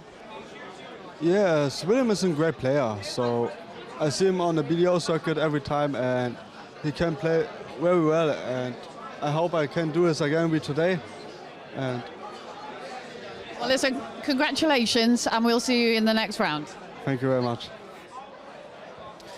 Wolfie and Mace alongside me. The stats, the most important one right at the top there. An absolute shutout, 4-zip to the number 5 seed. Impressive from start to finish. Mace, John Rawling called him a live contender. I think that's bang on the money. Yeah, he's very clinical. He's very efficient. Well, typically German, and he just didn't let Wayne get in that match at all. He was very, very good on his finishing and the timing of those finishes, and the amount of times he made Warren pay the ultimate for mistakes. It was a good performance. What do you make of Wayne's performance? Because he looked so impressive in the first round. It was it was difficult to deal with when you're up against Wolf. You just can't get a foot in at any stage of that game, can you? Yeah, but he did have opportunities to get his foot in the door, as it were, take some legs, maybe put some pressure on the sets. But unfortunately, it was doubles today. They just weren't being nice to him, and he just couldn't find them when he needed them. That was the main thing.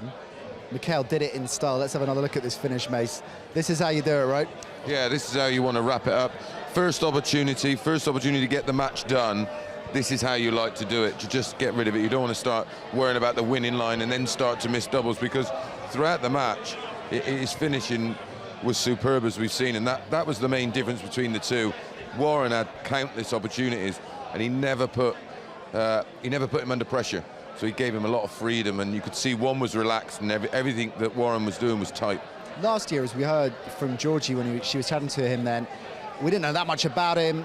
He flew through the tournament. This time, of course, it's very, very different. We all know his name. He's a high seed, but he seems to be handling that different kind of pressure very well, doesn't he? Yeah, I mean, he's getting more and more experience. He's sort of dipped his toes in the Euro Tour stuff and some PDC stuff. And he's a live dog. You can't. Last year's run was just proved it wasn't a fluke. Right. This guy's serious, and he's going to go deep. I think Mandigers, if he plays like he played today, I think he might be. Well, let's recap the session we've seen today and have a look at the scores there. You mentioned Willem Mandigers kicking things off with an upset, taking out another top seed, Wolfie, Wesley Harms, and it was a good game, good strong game, both high scoring 93 or thereabouts, both of them, so be reasonably happy with that. But Mandigers, upset a lot of people's pick for a fairly deep run, Wesley Arms, particularly after what he did against Tony O'Shea on the first round. Yeah, exactly, yeah. I mean, William just didn't really, at the end there, didn't give Wesley a chance to breathe, really. He just got the job done, and that was it. You know, Wesley was a bit starting to get, you could see in his face, he was getting a little bit frustrated. And then, you know, when it was all done, he was really irritated, to be honest. Yeah. Trina Gulliver, well, that's what champions do, isn't it, Mace? She was in trouble, looked like she was done and dusted. What a comeback there. Yeah, the only time she was in front was in the last leg. Yeah, really, really impressive. Rock solid, saved the best to last, and that's what champions do. You know, they just have this resolve that the rest of us don't have, and she just found her best starts right in that last leg. Nowhere else to go, that was it. She was up against it, sudden death leg. And produced her best starts. We'll see how this week goes. I'm sure you'll save your best till last, Mace. We'll wait for Sunday and see. Lorraine Winstanley, the #1 seed, up next for Trina Gulliver. And speaking of #1 seeds, more action tonight. And we'll see the men's #1 seed in action for the second time this Lakeside. And after the heartbreaking way last year's tournament ended for Mark McGeaney, he's only got one thing on his mind this time around. Mark McGeaney opened up the 2019 World Professional Darts Championships last Saturday with a low-key but orderly victory over the tenacious Dutchman Dirk Telnikes, the Gladiators' #1 seed for this year's championships and one of the favourites. But the fact he's not defending the world title and that it slipped through his grasp last year still rankles with him. This is for the title.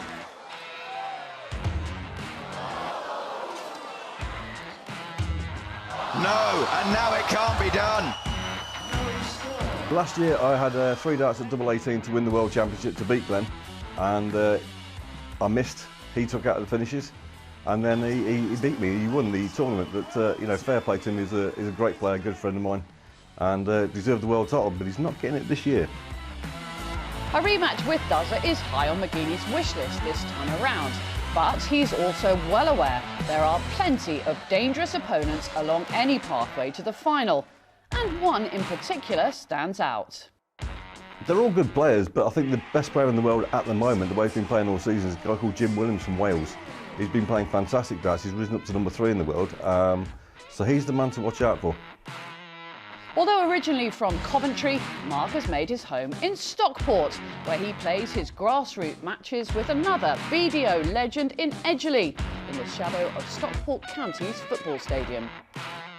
I play for the Alexander on a Tuesday night. They're a great team. Darryl Fitton plays for them, famous lad from Stockport. We've got a good team. It's just a good atmosphere. Teams worry when they see me and Darryl turning up, put it that way. But you know, we don't get treated any differently to any other player in the league, and that's what I love about it. Plenty of practice has been put in this year, and the Gladiator is primed for battle. And he'll need to be on his mettle when he's met head-on by another darts bruiser, Conan Whitehead, later this evening. If he can overcome Whitehead, McGeaney will certainly be fancying his chances of getting to another Lakeside final. I know I can get to the final. I know I can win the final this year. If I did double 18, you'd be talking to the world champion now, but I missed it, so but next year you'll be talking to the world champion. That can't be fair, can it, Mace? You didn't expecting a friendly game of darts on a Tuesday night, him and the Dazzler turn up. I played in a London Super League side with me, Steve Beaton, Shane Burgess, Paul Doggett, another England international. It was the most ridiculous team. We'd walk in, the they were like, Globetrotters of darts, it sounds like. I love it. Look, obviously what happened last year is going to affect him. It would affect anybody. The question is, how much has it affected him? Yeah, I don't think too bad. He's not that type of character. You can see he's a really well-rounded guy. Won't let that bother him at all. But the very fact he's #1 seed, so that shows you he's kicked on from that, produced quality darts for the whole of the season, comes in here as the #1 seed. And he battled and battled and battled last year. He has the makings of going deep again. Well, he's got Conan Whitehead tonight as we look ahead to what we've got in store for us this evening here on stage at the Lakeside. Conan Whitehead, it should be straightforward enough for Mark McGeaney, but as you say, Wolfie, you can take nothing for granted in this tournament. No, I don't think Conan will see it that way. It's straightforward. No, definitely not. Yeah, he has every chance in that match, Conan Whitehead. He can play to a high level. He'd have beaten Mark McGeaney multiple times before, so it's just whether he can do it on this big stage and tonight. So I'm going to live to regret saying that, is what you're both saying. Jim Williams and Dean Reynolds, good mates, of course. They square off a little bit later on. That should be a goodie. Yeah, I agree with what Mark McGuinness said in that bit of footage there. Jim Williams has been a revelation in 2018, comes into this tournament in 2019 as number 3 seed, and he'll be looking at going deep.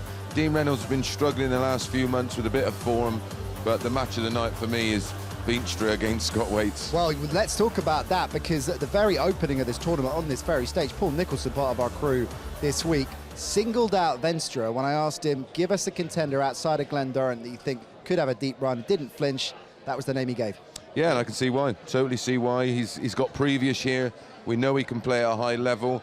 Every aspect of his game he's got in his locker. Great finisher, can hit loads of 180s, and he plays with no fear. And he can come from adversity as well, from 1 or 2 sets down. He can find a way to win. I rate him highly. Scott Waits, of course, has done it all before, Wolfie. How did he look to you in the first round? He looked shaky on his doubles, that's for sure. But he said that as well, didn't he? Scoring seemed to be going pretty well and was pretty solid.